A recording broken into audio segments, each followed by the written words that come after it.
ನಮಸ್ಕಾರ. ಮೆಗಾ ಸುದ್ದಿ ವಿಶೇಷ ಚರ್ಚಾ ಕಾರ್ಯಕ್ರಮಕ್ಕೆ ಸ್ವಾಗತ. ನಾನು ಸಂಪತ್ ಭಂಡಾರು. ಬೆಂಗಳೂರಿನಲ್ಲಿರುವಂಥ ಪೋಷಕರೇ, ನೀವು ನಿಮ್ಮ ಮಕ್ಕಳ ಬಗ್ಗೆ ಜಾಗೃತಿ ವಹಿಸುವಂತ ಅಗತ್ಯ ಇದೆ. ಆಸ್ ಪರ್ ಶಿಕ್ಷಣ ಇಲಾಖೆಯ ರೂಲ್ಸ್ ಪ್ರಕಾರ ಒಂದಷ್ಟು ಹೊಸ ನಿಯಮಗಳು ಬಂದಿವೆ. ಏನದು ನಿಯಮಗಳು ಅಂತ ನೋಡ್ತಾ ಹೋಗೋದಾದ್ರೆ, LKG, UKG ಅಥವಾ ಪ್ರಿ-KG ಯಾರೆಲ್ಲ ಓದ್ತಾ ಇದ್ದಾರೆ, ಇಂಥ ಮಕ್ಕಳ ಬಗ್ಗೆ ನೀವು ಜಾಗೃತಿ ವಹಿಸಿ ಅಂತ ಯಾಕೆ ಹೇಳಿದ್ದು ಅಂತ ಹೇಳಿದ್ರೆ, ಶಿಕ್ಷಣ ಇಲಾಖೆಯಿಂದ ಬಂದಿರುವಂಥ ಹೊಸ ನಿಯಮಗಳು. ಹಾಗಾದ್ರೆ ಆ ನಿಯಮಗಳು ಏನು, ಆ ರೂಲ್ಸ್ ಆ್ಯಂಡ್ ರೆಗ್ಯುಲೇಷನ್ಗಳು ಏನು ಹೇಳುತ್ತವೆ? ಈ ವಿಶೇಷ ಚರ್ಚಾ ಕಾರ್ಯಕ್ರಮದಲ್ಲಿ ಇದ್ರ ಬಗ್ಗೆ ಮಾಹಿತಿಯನ್ನು ಕೊಡ್ತಾ ಹೋಗ್ತೀವಿ. ಇದೇ ನಮ್ಮ ಚರ್ಚಾ ವಿಷಯ. ಪೋಷಕರ ಎಚ್ಚರ, ಪ್ರೀ ಸ್ಕೂಲ್ಗೆ ಹೊಸ ರೂಲ್ಸ್.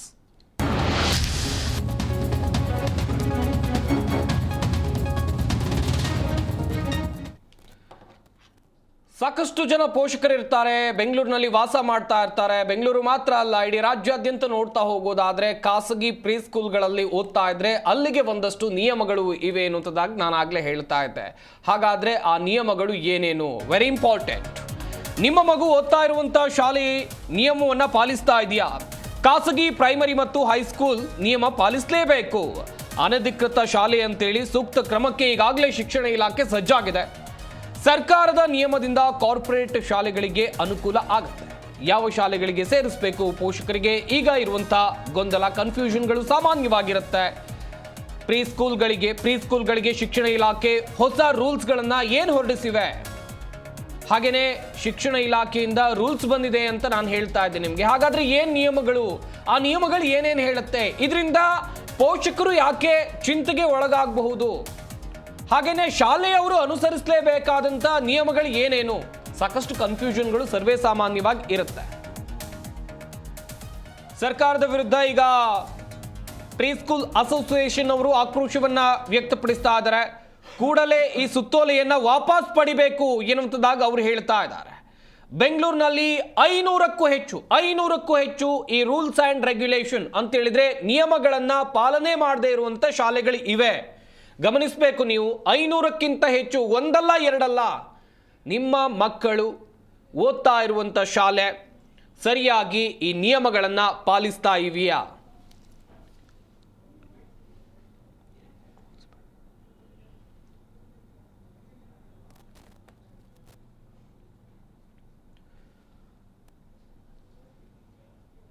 ಹಾಗಾದ್ರೆ ಸರ್ಕಾರ ಹೊರಡಿಸಿರುವಂಥ ನಿಯಮಗಳು ಏನೇನು? ಹಾಗೆಯೇ ಈ ಕುರಿತಂತೆ ಒಂದಷ್ಟು ಜನ ಮಾತನಾಡಿದ್ದಾರೆ. ಅವ್ರು ಏನು ಹೇಳಿದ್ದಾರೆ ಬನ್ನಿ ನೋಡೋಣ. ಇತ್ತೀಚೆಗೆ ಸರ್ಕಾರ ಅಂದ್ರೆ ಶಿಕ್ಷಣ ಇಲಾಖೆ ಒಂದು ನಿಯಮವನ್ನು ಜಾರಿಗೆ ತಂದಿದೆ. ಈ ನಿಯಮದಿಂದ ಇಲ್ಲಿವರೆಗೂ ಒಂದು ಪ್ರೀ ಸ್ಕೂಲ್ ಅಂತ ಏನ್ ನಡೆಸ್ತಾ ಇದ್ರು ಅವರು ಸಂಕಷ್ಟಕ್ಕೆ ಈಡಾಗಿದ್ದಾರೆ. ಕಾರಣ ಇಷ್ಟೇ, ಸರ್ಕಾರ ಬೇಕಾದಷ್ಟು ಅಂದ್ರೆ ಬೇಡದ ಸುಮಾರು ನಿಯಮಗಳನ್ನ ಜಾರಿಗೆ ತಂದಿದೆ. ಅದರಲ್ಲಿ ಏನಂದ್ರೆ ಈ ನಿಯಮಗಳು ಇಂತಿವೆ: 18 ಮತ್ತು 20 ಅಳತೆಯ ಕೊಠಡಿಯಲ್ಲೇ ಪ್ರೀ ಸ್ಕೂಲು ಸ್ಟಾರ್ಟ್ ಆಗಬೇಕು ಅಂತ, ಮತ್ತೆ ನೆಲಮಹಡಿಯಲ್ಲೇ ಇರಬೇಕು ಅಂತ, ಮತ್ತು ಈ ಒಂದು ಏನು ಪ್ರೀ ಸ್ಕೂಲ್ ಇರುತ್ತೆ ಅದು 30 ವರ್ಷ ಲೀಸ್ ಅಗ್ರಿಮೆಂಟ್ ಪಡೆದಿರಬೇಕು ಅಂತ, ಮತ್ತು 30 ವರ್ಷದವರೆಗೆ ಒಂದೇ ಸ್ಥಳದಲ್ಲಿ ರನ್ ಆಗಬೇಕು ಅಂತ, ಈ ರೀತಿ 10 ಹಲವು ಬೇಡದ ನಿಯಮಗಳನ್ನ ಜಾರಿಗೆ ತಂದಿದೆ. ಇದರಿಂದ ಪ್ರೀ ಸ್ಕೂಲ್ ಇದುವರೆವರೆಗೂ ಯಾರು ನಡೆಸ್ತಾ ಇದ್ರು ಅವರೆಲ್ಲ ಸಂಕಷ್ಟಕ್ಕೆ ಈಡಾಗಿದ್ದಾರೆ. ಆದ್ರೆ ಈ ಒಂದು ನಿಯಮಗಳನ್ನ ಯಾಕೆ ತಂದಿದ್ದಾರೆ ಅಂದ್ರೆ, ಕಾರಣ ಎಲ್ಲರಿಗೂ ಗೊತ್ತಿರೋದೆ. ಏನಂದ್ರೆ ಕಾರ್ಪೊರೇಟ್ ಸ್ಕೂಲ್ಗಳಿಗೆ ಒಂದು ಹೆಲ್ಪ್ ಆಗಬೇಕು. ಈ ಕಾರ್ಪೊರೇಟ್ ಸ್ಕೂಲ್ ನಡೆಸೋರು ಯಾರು ಅಂತ ಎಲ್ಲರಿಗೂ ಗೊತ್ತೇ ಇದೆ. ಸರ್ಕಾರ ಈ ಕೂಡಲೇ ಇಂತಹ ಬೇಡವಾದ ನಿಯಮದಿಂದ ಈ ಪ್ರೀ ಸ್ಕೂಲ್ ನಡೆಸ್ತಾ ಇರೋರಿಗೆ ಸಂಕಷ್ಟಕ್ಕೆ ಏನ್ ಗುರಿ ಮಾಡಿದ್ರು ಇದು ನಿಲ್ಬೇಕು, ಸುತ್ತೋಲೆ ವಾಪಸ್ ತಗೋಬೇಕು ಅಂತ ಸರ್ಕಾರವನ್ನ ಪೋಷಕರ ಸಂಘದ ಒಂದು ಸಮನ್ವಯ ಸಮಿತಿ ವೇದಿಕೆಯಿಂದ ಆಗ್ರಹ ಮಾಡ್ತಿದ್ದೇವೆ. ಕರ್ನಾಟಕ ಎಜುಕೇಶನ್ ಡಿಪಾರ್ಟ್ಮೆಂಟ್ ಸುತ್ತೋಲೆ ಹೊರಡಿಸಿದೆ. ಪ್ರೀ ಸ್ಕೂಲ್ಗೆ ಅಂತಾನೆ 30 ವರ್ಷ ಲೀಸ್ ಅಗ್ರಿಮೆಂಟ್ ಆಗಿರಬೇಕು, ಮತ್ತೆ 2000ದಿಂದ 3000 ಸ್ಕ್ವೇರ್ ಫೀಟ್ ಅಲ್ಲಿ ಪ್ರೀ ಸ್ಕೂಲ್ಸ್ನ ರನ್ ಮಾಡಬೇಕು, ಮತ್ತು ಕ್ಲಾಸ್ ರೂಮ್ಸು ಇಷ್ಟಿಷ್ಟು ಸ್ಟ್ಯಾಂಡರ್ಡ್ಸಲ್ಲಿ ಇರಬೇಕು ಅನ್ನೋ ದೃಷ್ಟಿಯಲ್ಲಿ ಅವರು ಸುತ್ತೋಲೆನ ಹೊರಡಿಸಿದ್ದಾರೆ. ಇದು ಯಾವ ಕಾರಣಕ್ಕೆ ಈ ರೀತಿ ಎಲ್ಲ ಮಾಡ್ತಾರೆ, ಸಡನ್ನಾಗಿ ಈ ರೀತಿ ಎಲ್ಲ ತರ್ತಾ ಇದ್ದಾರೆ rules and regulations only for pre school. ಈಗ ಯಾಕೆ ಅಂದರೆ ದೊಡ್ಡ ಸ್ಕೂಲ್ಗೆ ಅವ್ರ ಅನುಕೂಲ ಆಗಲಿ ಅಂತ. ಕಾರ್ಪೊರೇಟ್ ಸ್ಕೂಲ್ಸ್ಗೆಲ್ಲ ಅನುಕೂಲ ಆಗಲಿ. ಇದು ಯಾಕೆ ಪ್ರೀ ಸ್ಕೂಲ್ಸ್ಗೆ ಮುಂಚೆ ಇರೋ ರೂಲ್ಸ್ ರೆಗ್ಯುಲೇಷನ್ ಸಡನ್ನಾಗಿ ಯಾಕೆ ಈ ರೀತಿ ಮಾಡ್ತಾ ಇದ್ದಾರೆ ಅಂದರೆ, ಈಗ ನಿಯರ್ ಬೈ ಪೇರೆಂಟ್ಸ್ ಇರ್ತಾರೆ. ಈಗ ಆಲ್ರೆಡಿ ಪ್ರೀ ಸ್ಕೂಲ್ಸ್ ಇರೋದ್ರಿಂದ ಮಕ್ಕಳು ಚಿಕ್ಕ ಮಕ್ಕಳು 2 ವರ್ಷ 3 ವರ್ಷ 4 ವರ್ಷ 5 ವರ್ಷ ಮಕ್ಕಳು ಚಿಕ್ಕ ಮಕ್ಕಳಾಗಿರೋದ್ರಿಂದ ನಿಯರ್ ಬೈ ಸ್ಕೂಲ್ಸ್ಗೆ ಹೋದರೆ ಅವ್ರಿಗೆ ಅನುಕೂಲ ಆಗುತ್ತೆ ಅನ್ನೋ ದೃಷ್ಟಿಯಲ್ಲಿ. ಈಗ ದೊಡ್ಡ ಸ್ಕೂಲ್ ಎಲ್ಲೆಲ್ಲೋ ಇರುತ್ತೆ, ಸೊ ಅವ್ರ ಟ್ರಾವೆಲಿಂಗ್ ಟೈಮು ಎಲ್ಲನೂ ಸ್ಪೆಂಡ್ ಆಗಿದೆ. ಯಾಕಂದರೆ ಚಿಕ್ಕ ಮಕ್ಕಳನ್ನ ಅಷ್ಟು ದೂರ ಕಳ್ಸೋಕ್ಕೆ ಪೇರೆಂಟ್ಸ್ ರೆಡಿ ಇರೋದಿಲ್ಲ. ಅವ್ರಿಗೆ ಅನುಕೂಲ ಆಗಲಿ ಅಂತ ಈ ಪ್ರೀ ಸ್ಕೂಲ್ ಸ್ಟಾರ್ಟ್ ಆಗಿರೋದು. ಅದನ್ನು ಮುಚ್ಚಾಕಬೇಕು ಅನ್ನೋ ದೃಷ್ಟಿಯಲ್ಲಿ ಇದು ಇಂಡೈರೆಕ್ಟ್ ಆಗಿ ರೂಲ್ಸ್ ರೆಗ್ಯುಲೇಷನ್ಸ್ ಈ ರೀತಿ ತರ್ತಾರೆ. ಯಾವ ವರ್ಷಗಳಿಂದ ಏನು ಪ್ರೀ ಪ್ರೈಮರಿ ಶಾಲೆಗಳು ಅಂತೇಳಿ ಇಡೀ ರಾಜ್ಯಾದ್ಯಂತ ಸಾವಿರಾರು ಶಾಲೆಗಳೇನು ನಡೀತಾ ಇದ್ವು, ಆ ಶಾಲೆಗಳ ಕುರಿತು ನಾವು ಸರ್ಕಾರಕ್ಕೆ ಮನವಿ ಮಾಡ್ತಾನೆ ಬರ್ತಾ ಇದ್ವಿ. ಆ ಶಾಲೆಗಳನ್ನು ಅಧಿಕೃತಗೊಳಿಸಿ ಅಂತೇಳಿ. ಯಾಕಂದ್ರೆ ನಾವು ಅನಧಿಕೃತವಾಗಿ ಎಲ್ಲಿ ಬೇಕಲ್ಲಿ ಪ್ರಾರಂಭ ಆಗಿದ್ವು. ಸೊ ಕೆಲವು ಏರಿಯಾಗಳಲ್ಲಿ ಸುಮಾರು 10, 15, 20, 100 ಗಟ್ಟಲೆ ಶಾಲೆಗಳು ಪ್ರಾರಂಭ ಮಾಡಿದ್ದು. ಅವಕ್ಕೆ ಯಾವುದೇ ನಿಯಮಗಳಿರಲಿಲ್ಲ. ಸೊ ಅದಕ್ಕೆ 30 ವರ್ಷ ಲೀಸ್ ಆಗಿರಬೇಕು ಆ ಬಿಲ್ಡಿಂಗು. ಆಮೇಲೆ ಇನ್ಫ್ರಾಸ್ಟ್ರಕ್ಚರ್ಸ್ ಅನ್ನ ಒಂದು ಮೂಲಭೂತ ಸೌಕರ್ಯಗಳನ್ನು ಹೊಂದಿರಬೇಕು. ಅದು ಶೈಕ್ಷಣಿಕ ಉದ್ದೇಶಕ್ಕೆ ಕನ್ವರ್ಷನ್ ಆಗಿರಬೇಕು. ಸೊ ಹೀಗೆ ಯಾವುದೇ ನಿಬಂಧನೆಗಳು ಆ ಒಂದು ಪ್ರೀ ಪ್ರೈಮರಿ ಶಾಲೆಗಳಿಗೆ ಇರಲಿಲ್ಲ. ಸೊ ಅದಕ್ಕೆ ಒಂದು ನಿಯಮವನ್ನು ರೂಪಿಸಿ ಅಂತ ಹೇಳ್ಬಿಟ್ಟು ನಾವು ರೂಪಿಸ್ತಾ ಇದ್ದಾಗಲೂ ನಾವು ಒತ್ತಾಯ ಮಾಡ್ತಿದ್ವಿ, ಮತ್ತೆ ಕೃಪಾ ಸಂಘಟನೆ ಇದ್ದಾಗಲೂ ಸರ್ಕಾರಕ್ಕೆ ಒತ್ತಾಯ ಮಾಡ್ತಿದ್ವಿ. ಈಗ ಅದಕ್ಕೆ ಸಂಬಂಧಪಟ್ಟಂತ ನಿಯಮಗಳನ್ನು ರೂಪಿಸಿ ಈಗ ರಿಲೀಸ್ ಮಾಡಿದ್ದಾರೆ. ಬೆಂಗಳೂರಿನಲ್ಲಿ ಒಂದು ಅಂದಾಜಿನ ಪ್ರಕಾರ ಒಂದು 3,000ಕ್ಕೂ ಹೆಚ್ಚು ಪ್ರೀ ಪ್ರೈಮರಿ ಶಾಲೆಗಳು ಈಗ ಆಲ್ರೆಡಿ ಕಾರ್ಯನಿರ್ವಹಿಸ್ತಾ ಇದ್ದಾವೆ. ಸೊ ಈಗ ಹೊಸದಾಗಿ ಪ್ರತಿ ವರ್ಷ 100 ಶಾಲೆಗಳು ಆಗ್ತಾ ಇದ್ವು. ಸೊ ಆ ಶಾಲೆಗಳಿಗೆ ಈಗ ನಿಯಮಗಳನ್ನ ರೂಪಿಸಾಯಿತು. ಈಗ ನಾವು ಒತ್ತಾಯ ಮಾಡ್ತಾ ಇರೋದು ಏನು ಅಂತಂದ್ರೆ, ಹೊಸ ಶಾಲೆಗಳಿಗೆ ನೀವು ನಿಯಮಗಳನ್ನು ರೂಪಿಸೋದ್ರ ಜೊತೆಗೆ ಈ ಹಿಂದೆ ನಡೀತಾ ಇದಾವಲ್ಲ ಆ ಶಾಲೆಗಳಿಗೂ ಕೂಡ ಈ ನಿಯಮಗಳ ಅವಶ್ಯಕತೆ ಇದೆ. ಯಾಕಂತಂದ್ರೆ ಆ ಚಿಕ್ಕ ಮಕ್ಕಳುಗಳವು. ಸೊ ಆ ಚಿಕ್ಕ ಮಕ್ಕಳ ರಕ್ಷಣೆ ಬಹಳಷ್ಟು ಮುಖ್ಯ ಆಗುತ್ತೆ. ಸರ್ಕಾರ ಹೊಸ ನಿಯಮಗಳನ್ನ ತಂದಂತ ಸಂದರ್ಭದಲ್ಲಿ ಪರ ವಿರೋಧ ಚರ್ಚೆಗಳಾಗೋದು ಸಾಮಾನ್ಯ. ನೀವು ಕೂಡ ಗಮನಿಸಿದ್ರಿ, ಒಂದ್ ಕಡೆಯಲ್ಲಿ ಈ ರೂಲ್ಸ್ ಗಳಿಗೆ ವಿರೋಧವನ್ನ ವ್ಯಕ್ತಪಡಿಸಿದ್ರೆ ಮತ್ತೊಂದಿಷ್ಟು ಜನ ಅದರ ಪರವಾಗಿ ಮಾತನಾಡುವಂತ ಕೆಲಸವನ್ನ ಮಾಡ್ತಾ ಇದ್ದಾರೆ. ಹಾಗಾದ್ರೆ ಶಿಕ್ಷಣ ಇಲಾಖೆ ತಂದಿರುವಂತ ಹೊಸ ನಿಯಮದಲ್ಲಿ ಏನಿದೆ, ವೆರಿ ಇಂಪಾರ್ಟೆಂಟ್ ಇದು. ಹಾಗಾದ್ರೆ ಶಾಲೆಗಳು ಪಾಲಿಸಲೇಬೇಕಾದಂತ ರೂಲ್ಸ್ ಅಂಡ್ ರೆಗ್ಯುಲೇಷನ್ಗಳೇನು, ಪೋಷಕರು ಯಾವೆಲ್ಲ ನಿಯಮಗಳನ್ನ ಗಮನದಲ್ಲಿ ಇಟ್ಕೊಳ್ಬೇಕು ಅದನ್ನು ಕೂಡ ನೋಡ್ತಾ ಹೋಗ್ಬೇಕಾಗತ್ತೆ. ಪ್ರೀ ಸ್ಕೂಲ್ ತೆರೆಯೋಕೆ 30 ವರ್ಷ ಲೀಸ್ ಕಡ್ಡಾಯ ಒಪ್ಪಂದ ಇರಬೇಕು. ನೀವೊಂದು ಬಿಲ್ಡಿಂಗ್ ನಲ್ಲಿ ಇದ್ದೀರಾ, ಪ್ರೀ ಸ್ಕೂಲ್ ಅನ್ನು ನಡೆಸ್ತಾ ಇದ್ದೀರಾ ಅಂತ ಹೇಳಿದ್ರೆ 30 ವರ್ಷ ಲೀಸ್ ಒಪ್ಪಂದ ಆಗಿರಬೇಕು. ಅದರ ಅಗ್ರಿಮೆಂಟ್ ಅನ್ನು ಕೂಡ ನೀವು ಕೊಡಬೇಕಾಗತ್ತೆ. ಇನ್ನೊಂದು ಕಡೆಯಲ್ಲಿ 18/20 ಅಳತೆಯಲ್ಲಿ ಕೊಠಡಿಗಳಿರಬೇಕು. ಕೊಠಡಿಗಳ ವಿಸ್ತೀರ್ಣ, ಎಷ್ಟು ದೊಡ್ಡ ಕೊಠಡಿ ಇಡಬೇಕು, ಎಷ್ಟು ವಿಶಾಲವಾಗಿರಬೇಕು, ಅದನ್ನು ಕೂಡ ಶಿಕ್ಷಣ ಇಲಾಖೆ ಇಲ್ಲಿ ಹೇಳ್ತಾ ಇದೆ. ಒಂದೊಂದು ರೂಲ್ಸ್ಗಳು ವೆರಿ ಇಂಪಾರ್ಟೆಂಟ್. ಒಂದೇ ಸ್ಥಳದಲ್ಲಿ ಪ್ರೀ ಸ್ಕೂಲ್ 30 ವರ್ಷ ನಡೆಸಬೇಕು. ನಾನು ಆಗ್ಲೇ ಹೇಳ್ತಾ ಇದ್ದೆ, ಲೀಸ್ ಅಗ್ರಿಮೆಂಟ್ ಪ್ರಕಾರ ಹೇಗಿರುತ್ತೆ ಅಂತೇಳಿ. 2000ದಿಂದ 3000 ಚದರ ಅಡಿ ಅಳತೆಯ ಕಟ್ಟಡ ಇರಬೇಕು. ಇದೆಲ್ಲವೂ ಕೂಡ ಶಿಕ್ಷಣ ಇಲಾಖೆ ಹೊರಡಿಸಿರುವಂತ ನಿಯಮ. ಒಂದೇ ಸ್ಥಳದಲ್ಲಿ 30 ವರ್ಷ ಇರಬೇಕು. 2000ದಿಂದ 3000 ಚದರ ಅಡಿ ಅಳತೆಯ ಕಟ್ಟಡ ಇರಬೇಕು. ಇನ್ನೊಂದು ಕಡೆಯಲ್ಲಿ ನೆಲಮಹಡಿಯಲ್ಲಿ ಮಾತ್ರ ಪ್ರೀ ಸ್ಕೂಲ್ ಅನ್ನು ನಡೆಸಬೇಕು ಅಂತ ಹೇಳಿದ್ರೆ, ಗ್ರೌಂಡ್ ಫ್ಲೋರ್ ಅಲ್ಲಿ ಈ ಶಾಲೆಗಳನ್ನ ಏನು ನಡೆಸ್ತಾರೆ ಗ್ರೌಂಡ್ ಫ್ಲೋರ್ ಅಲ್ಲೇ ಇರಬೇಕು ಎನ್ನುವುದಾಗಿ ಶಿಕ್ಷಣ ಇಲಾಖೆ ಹೊರಡಿಸಿರುವಂತ ರೂಲ್ಸ್ ಇದು.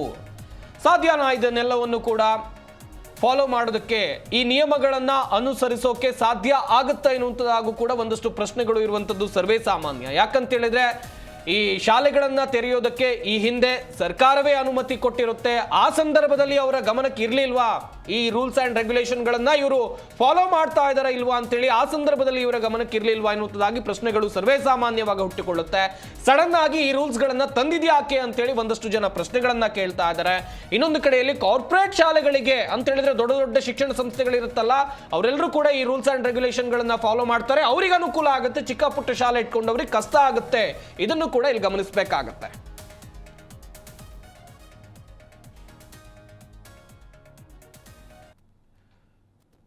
ಚರ್ಚೆಯನ್ನ ಮಾಡ್ತಾ ಹೋಗೋಣ. ಪರ ವಿರೋಧ ಚರ್ಚೆಗಳ ವಿಚಾರವಾಗಿ ನಮ್ಮ ಸ್ಟುಡಿಯೋದಲ್ಲಿ ಅತಿಥಿಗಳು ಕೂಡ ಜಾಯ್ನ್ ಆಗಿದ್ದಾರೆ. ಅವರನ್ನು ಕೂಡ ಈ ಕಾರ್ಯಕ್ರಮಕ್ಕೆ ಬರಮಾಡ್ಕೊಳ್ತಾ ಹೋಗೋಣ. ಮೊದಲನೇದಾಗಿ VN ರಾಜಶೇಖರ್, ಶಿಕ್ಷಣ ಉಳಿಸಿ ಸಮಿತಿ ಉಪಾಧ್ಯಕ್ಷರು ನಮ್ಮ ಈ ಕಾರ್ಯಕ್ರಮದಲ್ಲಿದ್ದಾರೆ. ಸರ್ ನಮಸ್ಕಾರ, ಕಾರ್ಯಕ್ರಮಕ್ಕೆ ಸ್ವಾಗತ. ಹಾಗೆಯೇ ಚೈಲ್ಡ್ ರೈಟ್ಸ್ ಯೂನಿಟ್ನ ಸದಸ್ಯರಾಗಿರುವಂತಹ ಹೇಮಂತ್ ಕುಮಾರ್ ಅವರು ನಮ್ಮ ಈ ಕಾರ್ಯಕ್ರಮದಲ್ಲಿದ್ದಾರೆ. ಸರ್ ನಮಸ್ಕಾರ, ಕಾರ್ಯಕ್ರಮಕ್ಕೆ ಸ್ವಾಗತ. ಪ್ರೀ ಸ್ಕೂಲ್ನ ಪ್ರಾಂಶುಪಾಲರಾಗಿರುವಂತಹ ಸುರಭಿ ಲಿಖಿತ್ ಅವರು ನಮ್ಮ ಈ ಕಾರ್ಯಕ್ರಮದಲ್ಲಿದ್ದಾರೆ. ಮೇಡಮ್ ನಮಸ್ಕಾರ, ಕಾರ್ಯಕ್ರಮಕ್ಕೆ ಸ್ವಾಗತ. ಮಕ್ಕಳ ಹಕ್ಕು ಹೋರಾಟಗಾರರಾಗಿರುವಂತಹ ಎನ್ ಸುಜಾತ ಅವರು ನಮ್ಮ ಈ ಕಾರ್ಯಕ್ರಮದಲ್ಲಿದ್ದಾರೆ. ಮೇಡಮ್ ನಮಸ್ಕಾರ, ಕಾರ್ಯಕ್ರಮಕ್ಕೆ ಸ್ವಾಗತ. ಹಾಗೆಯೇ ಚಿಕ್ಕಟ್ಟಿ ಶಿಕ್ಷಣ ಸಮೂಹ ಸಂಸ್ಥೆಗಳ ಅಧ್ಯಕ್ಷರಾಗಿರುವಂಥ SY ಚಿಕ್ಕಟ್ಟಿ ಅವರು ನಮ್ಮ ಈ ಕಾರ್ಯಕ್ರಮದಲ್ಲಿದ್ದಾರೆ. ಸರ್ ನಮಸ್ಕಾರ, ಕಾರ್ಯಕ್ರಮಕ್ಕೆ ಸ್ವಾಗತ. Thank you sir. Well sir, ಮುಂದಿನ ಹಂತದಲ್ಲಿ ನಿಮ್ಮಿಂದ ಮಾಹಿತಿಯನ್ನು ಪಡ್ಕೊಳ್ತಾ ಹೋಗ್ತೀನಿ. ರಾಜಶೇಖರ್ ಸರ್, ಗಮನಿಸ್ತಾ ಇದ್ರಿ, ಸರ್ಕಾರ ಒಂದಷ್ಟು ನಿಯಮಗಳನ್ನು ಹೊರಡಿಸಿದೆ, ಶಿಕ್ಷಣ ಇಲಾಖೆಯಿಂದ ಬಂದಿರುವಂಥ ರೂಲ್ಸ್ ಆ್ಯಂಡ್ ರೆಗ್ಯುಲೇಷನ್, ಇದರ ಬಗ್ಗೆ ನಿಮ್ಮ ಅಭಿಪ್ರಾಯ? ಇದು ತಕ್ಷಣದ ನನ್ನ ಪ್ರತಿಕ್ರಿಯೆ ಅಂತ ಹೇಳಿದ್ರೆ ನನಗನ್ಸೋದು ಇದು ಅತ್ಯಂತ ಏಕಾಏಕಿಯಾಗಿದೆ ಇದು. ಓಕೆ. ಮತ್ತು ಈಗಾಗಲೇ ಕೆಲವರೆಲ್ಲ ಹೇಳ್ದಂಗೆ ಒಂದು ಪ್ರಶ್ನೆ ಕೂಡ ಬರ್ತದೆ, ಇದು ಪ್ರೋ ಕಾರ್ಪೊರೇಟ್ ಆಗಿದೆಯಾ ಅಂತ. ಯಾಕೆ ನೋಡಿ, ಈಗ ಪ್ರಶ್ನೆ ಇವತ್ತು ನಮ್ಮ ಹಲವಾರು ಪ್ರೀ ಪ್ರೈಮರಿ ಶಾಲೆಗಳು ನಡೀತಾ ಇವೆ, ಅದಕ್ಕೆ ನಿರ್ಬಂಧಗಳು ಹಾಕಬಾರ್ದಾ, ಫೆಸಿಲಿಟೀಸ್ ಇರಬಾರ್ದಾ ಅಂದರೆ ಖಂಡಿತ ಅಲ್ಲ, ಇರಬೇಕು, ಅವೆಲ್ಲ ಇರಬೇಕು. ಆದರೆ ಪ್ರಶ್ನೆ ಇದನ್ನು ಹೇಗೆ ರೂಪಿಸ್ತಾರೆ? ಈಗ ಸರ್ಕಾರ ಅಲ್ಲಿ ವಿಧಾನಸೌಧದಲ್ಲಿ ಕೂತ್ಕೊಂಡು ಅಥವಾ ಬ್ಯೂರೋಕ್ರಾಟ್ಸು ವಿಕಾಸಸೌಧದಲ್ಲಿ ಕೂತ್ಕೊಂಡು ಈ ನಿಯಮಗಳನ್ನ ರೂಪಿಸೋಕ್ಕಾಗೋದಿಲ್ಲ. ಇವಾಗ ನಿಯಮಗಳನ್ನ ರೂಪಿಸಬೇಕು ಅಂತ ಹೇಳಿದ್ರೆ ಎಲ್ಲ ಸ್ಟೇಕ್ ಹೋಲ್ಡರ್ಸ್ ಯಾರಿದ್ದಾರೆ, ಮುಖ್ಯವಾಗಿ ಪೋಷಕರು, ನಂತರ ಶಿಕ್ಷಣ ತಜ್ಞರು, ಆಮೇಲೆ ನಂತರ ಈ ಸ್ಕೂಲ್ಗಳನ್ನ ಯಾರು ನಡೆಸ್ತಾರೆ ಅವ್ರನ್ನೆಲ್ಲ ಕರೆದು ಕೂತು ಒಂದು ಚರ್ಚೆ ಆಗಬೇಕು. ಏನು ನಿಯಮಗಳನ್ನ ಪಾಲಿಸ್ಬೇಕು ನಾವು, ಏನು ಅನ್ನೋದು ಇದು ಒಂದು. ಬಟ್ ಅದಕ್ಕಿಂತ ಇನ್ನು ಮೂಲಭೂತ ಪ್ರಶ್ನೆ ಇವತ್ತು ನಾನು ತೆಗಿಬೇಕು ಅಂತ ಹೇಳಿದ್ರೆ, ಆ ಸರ್ಕಾರಲ್ಲೇ ಹೇಳುತ್ತೆ ಇದು ಈ ಶಾಲಾ ಶಿಕ್ಷಣ ಬಂದು ಅನೌಪಚಾರಿಕ ಅಂತ. ಅರೆ ಇದು ಫಾರ್ಮಲ್ ಅಲ್ಲ, ಇದು ಇನ್ಫಾರ್ಮಲ್. ಇದು ಇವಾಗ ಪ್ರಶ್ನೆ ಬಂದು ನ್ಯಾಷನಲ್ ಎಜುಕೇಶನ್ ಪಾಲಿಸಿ ಏನಿದೆ ಕೇಂದ್ರ ಸರ್ಕಾರ, ಅದು ಕೂಡ ಯಾವುದೇ ಚರ್ಚೆ ಮಾಡಿದ್ರೆ ಏಕಾಕಿ ಹೇರಿದ್ರು ಇಡೀ ದೇಶದ ಮೇಲೆ. ಇವಾಗ ಅದರಲ್ಲಿ ಏನಾಗಿದೆ, ಪ್ರೀ ಸ್ಕೂಲನ್ನ ಫಾರ್ಮಲ್ ಮಾಡ್ತಾ ಇದ್ದಾರೆ, ಕಂಪಲ್ಸರಿ ಮಾಡ್ತಿದ್ದಾರೆ ಪ್ರೀ ಸ್ಕೂಲು.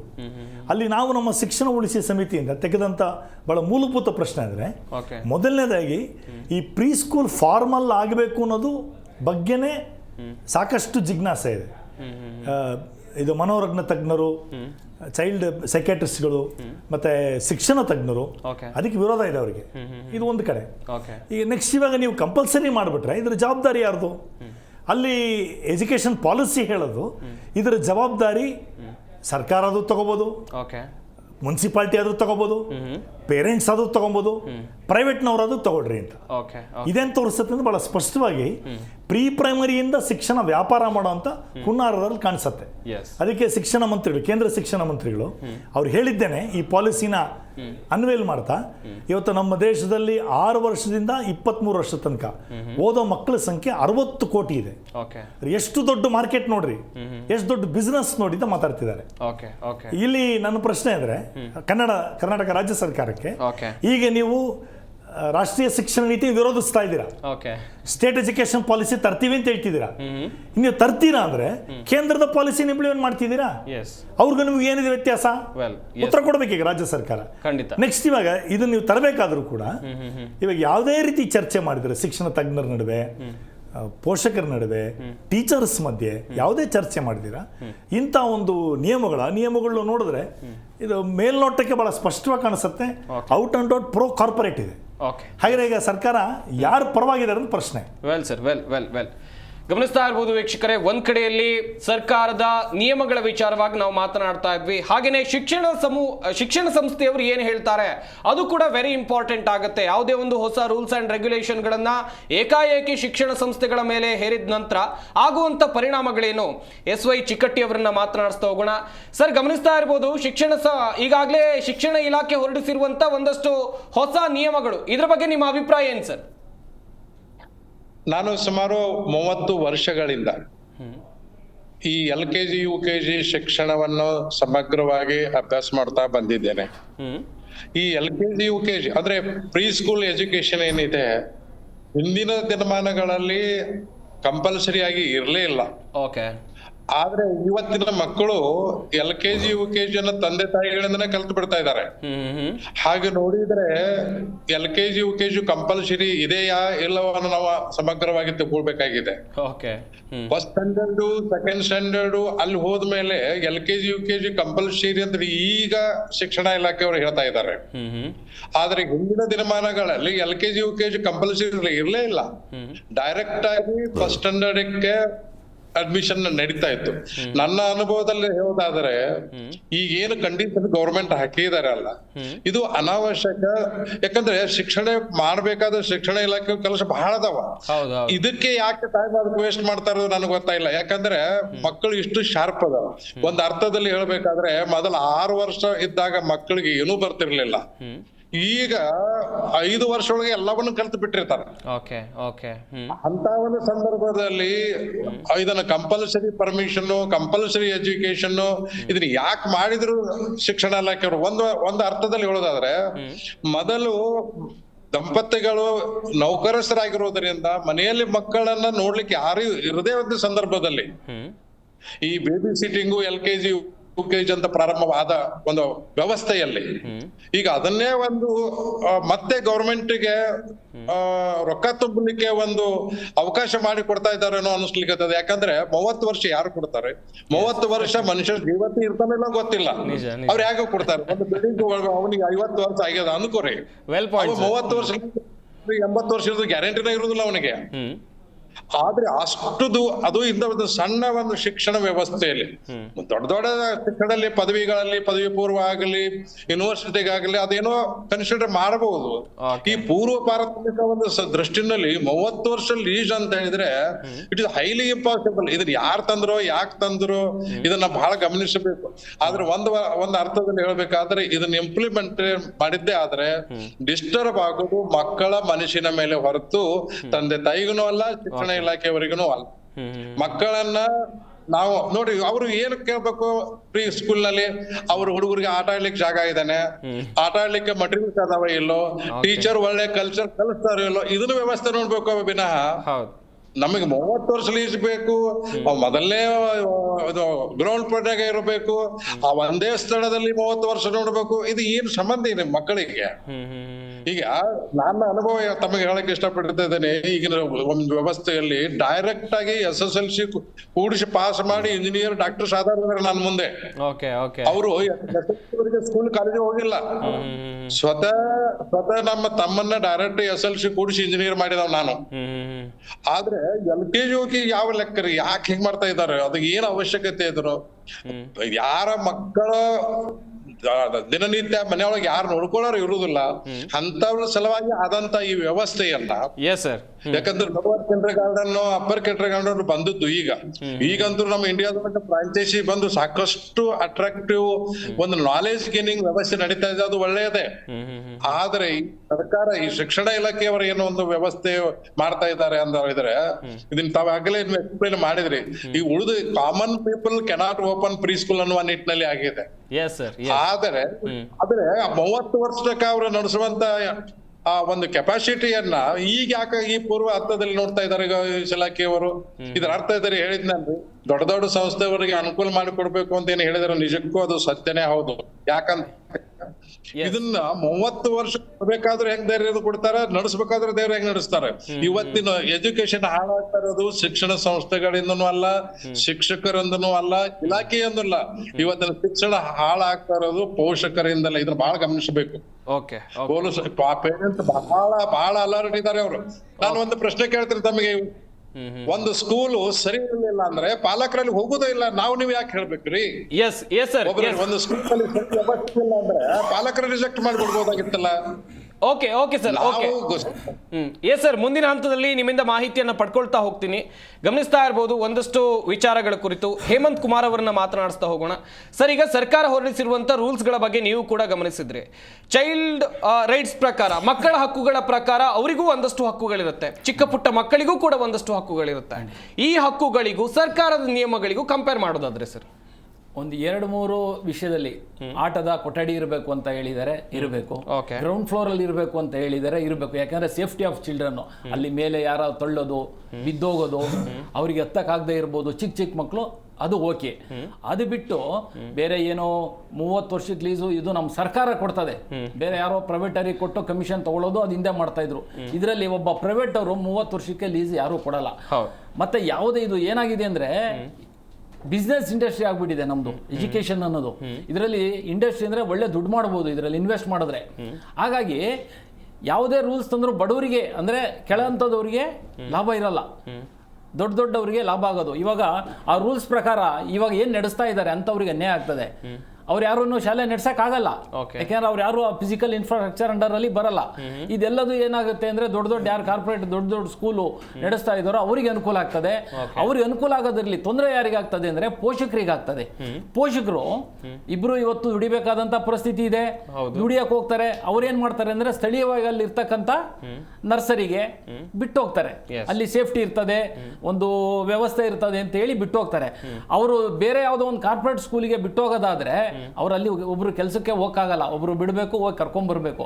ಇದು ಸ್ಥಳೀಯವಾಗಿ ಅದರಿಂದ ತುಂಬಾ ತೊಂದರೆ ಆಗ್ತದೆ. ಇದು ಖಂಡಿತ ಇದು ಏನು ನಮ್ಮ ಪ್ರೀ ಸ್ಕೂಲಿಗೆ ಅನುಕೂಲ ಆಗಿಲ್ಲ ಇದು ವಾತಾವರಣ. ಮತ್ತೆ ಇನ್ನೊಂದು ಹೇಳ್ತೀನಿ, ಇದು ನಮ್ಮ ಸೋಷಿಯಲ್ ವೆಲ್ಫೇರ್ ಡಿಪಾರ್ಟ್ಮೆಂಟ್ ಅಲ್ಲಿ ಆಗುತ್ತಲ್ವಾ, ಅಂಗನವಾಡಿಗಳಿಗೆ ಇದು ಅನ್ವಯ ಆಗುತ್ತಾ? ಕೇಳಬೇಕಾಗುತ್ತೆ. ಇಷ್ಟು ಇನ್ಫ್ರಾಸ್ಟ್ರಕ್ಚರ್ ಇವರು ಹೇಳ್ತಾರಲ್ವಾ, ಇದು ಇವರಿಗೆ ಮಾತ್ರ ಅನ್ವಯ, ಇವರೇ ನಡೆಸ್ತಾ ಇದ್ದಾರೆ ರಾಜ್ಯಾದ್ಯಂತ. ಆ ಅಂಗನವಾಡಿಗಳಿಗೆ ಈ ರೂಲ್ಸ್ ಅನ್ನು ಮಾಡಲಿ. ಎಸ್ ಸುರಭಿ ಅವರೇ, ನೀವು ಕೂಡ ಒಂದು ಶಾಲೆಯನ್ನ ಮುನ್ನಡೆಸ್ತಾ ಇರೋರು, ಸರ್ಕಾರದ ಹೊಸ ನಿಯಮಗಳನ್ನ ನೋಡಿದ್ರಿ. ಒಂದ್ ಕಡೆಯಲ್ಲಿ ಕೆಲವೊಂದಿಷ್ಟು ಜನ ಈ ರೂಲ್ಸ್ ಅಂಡ್ ರೆಗ್ಯುಲೇಷನ್ಗಳು ಅನ್ಸೈಂಟಿಫಿಕ್ ಅಂತ ಹೇಳ್ತಾ ಇದ್ದಾರೆ. 30 ವರ್ಷ ಯಾರು ಕೂಡ ಲೀಸಿಗೆ ಕೊಡೋದಿಲ್ಲ. ಒಬ್ರು ಬಿಲ್ಡಿಂಗ್ ಓನರ್ ಸಾಮಾನ್ಯವಾಗಿ ಯೋಚನೆ ಮಾಡ್ತಾರೆ, ಥಿಂಕ್ ಮಾಡ್ತಾರೆ, ಅವರಿಗೂ ಕೂಡ ಬೇಸಿಕ್ ನಾಲೆಜ್ ಅನ್ನೋದು ಇರುತ್ತೆ. ಏನ್ ಹೇಳ್ತೀರಾ ಈ ರೂಲ್ಸ್ ಅಂಡ್ ರೆಗ್ಯುಲೇಷನ್ಗಳ ಬಗ್ಗೆ? ಸೊ ಈಗ ಬೆಂಗಳೂರಲ್ಲಿ ಉದಾಹರಣೆಗೆ ತಗೊಂಡ್ರೆ ಎಷ್ಟೋ ಶಾಲೆಗಳು 30-40 ವರ್ಷಗಳಿಂದ ನಡೆಸ್ಕೊಂಡು ಬಂದಿದ್ದಾರೆ. ಈಗ ಪ್ರೀ ಸ್ಕೂಲ್ ಅಂದ್ರೆ ಫಸ್ಟ್ ಪೇರೆಂಟ್ ಆದವರು ಮನೆ ಹತ್ರ ಎಲ್ಲಿದೆ, ಎಷ್ಟು ಬೇಗ ಹೋಗಿ ಮಗು ಬರಬಹುದು ಅನ್ನೋ ಒಂದು ಯೋಚನೆ ಮಾಡ್ತಾರೆ. ಈಗ ಬೆಂಗಳೂರು ಅಂತ ಸ್ಥಳದಲ್ಲಿ ಬರೀ ನೆಲಮಹಡಿಯಲ್ಲಿ 2000 ಸ್ಕ್ವೇರ್ ಫೀಟ್ ಜಾಗ ಇಟ್ಕೊಂಡು ಪ್ರಾಕ್ಟಿಕಲ್ ಆಗಿ ಅದಾಗುತ್ತಾ? ಇಷ್ಟು ವರ್ಷ ನಡ್ಸ್ಕೊಂಡ್ ಬಂದಿರುವ ಶಾಲೆಯ ಪರಿಸ್ಥಿತಿ ಏನಾಗಬಹುದು? ಅಲ್ಲಿರುವ ಮಕ್ಕಳಿರಬಹುದು, ಪೋಷಕರು, ಟೀಚರ್ಸು, ಅದು ಹೋಲ್ ಸೆಟಪ್ಗೆ ಅದು ಅಬ್ಸ್ಟ್ರಕ್ಟ್ ಆಗುತ್ತೆ.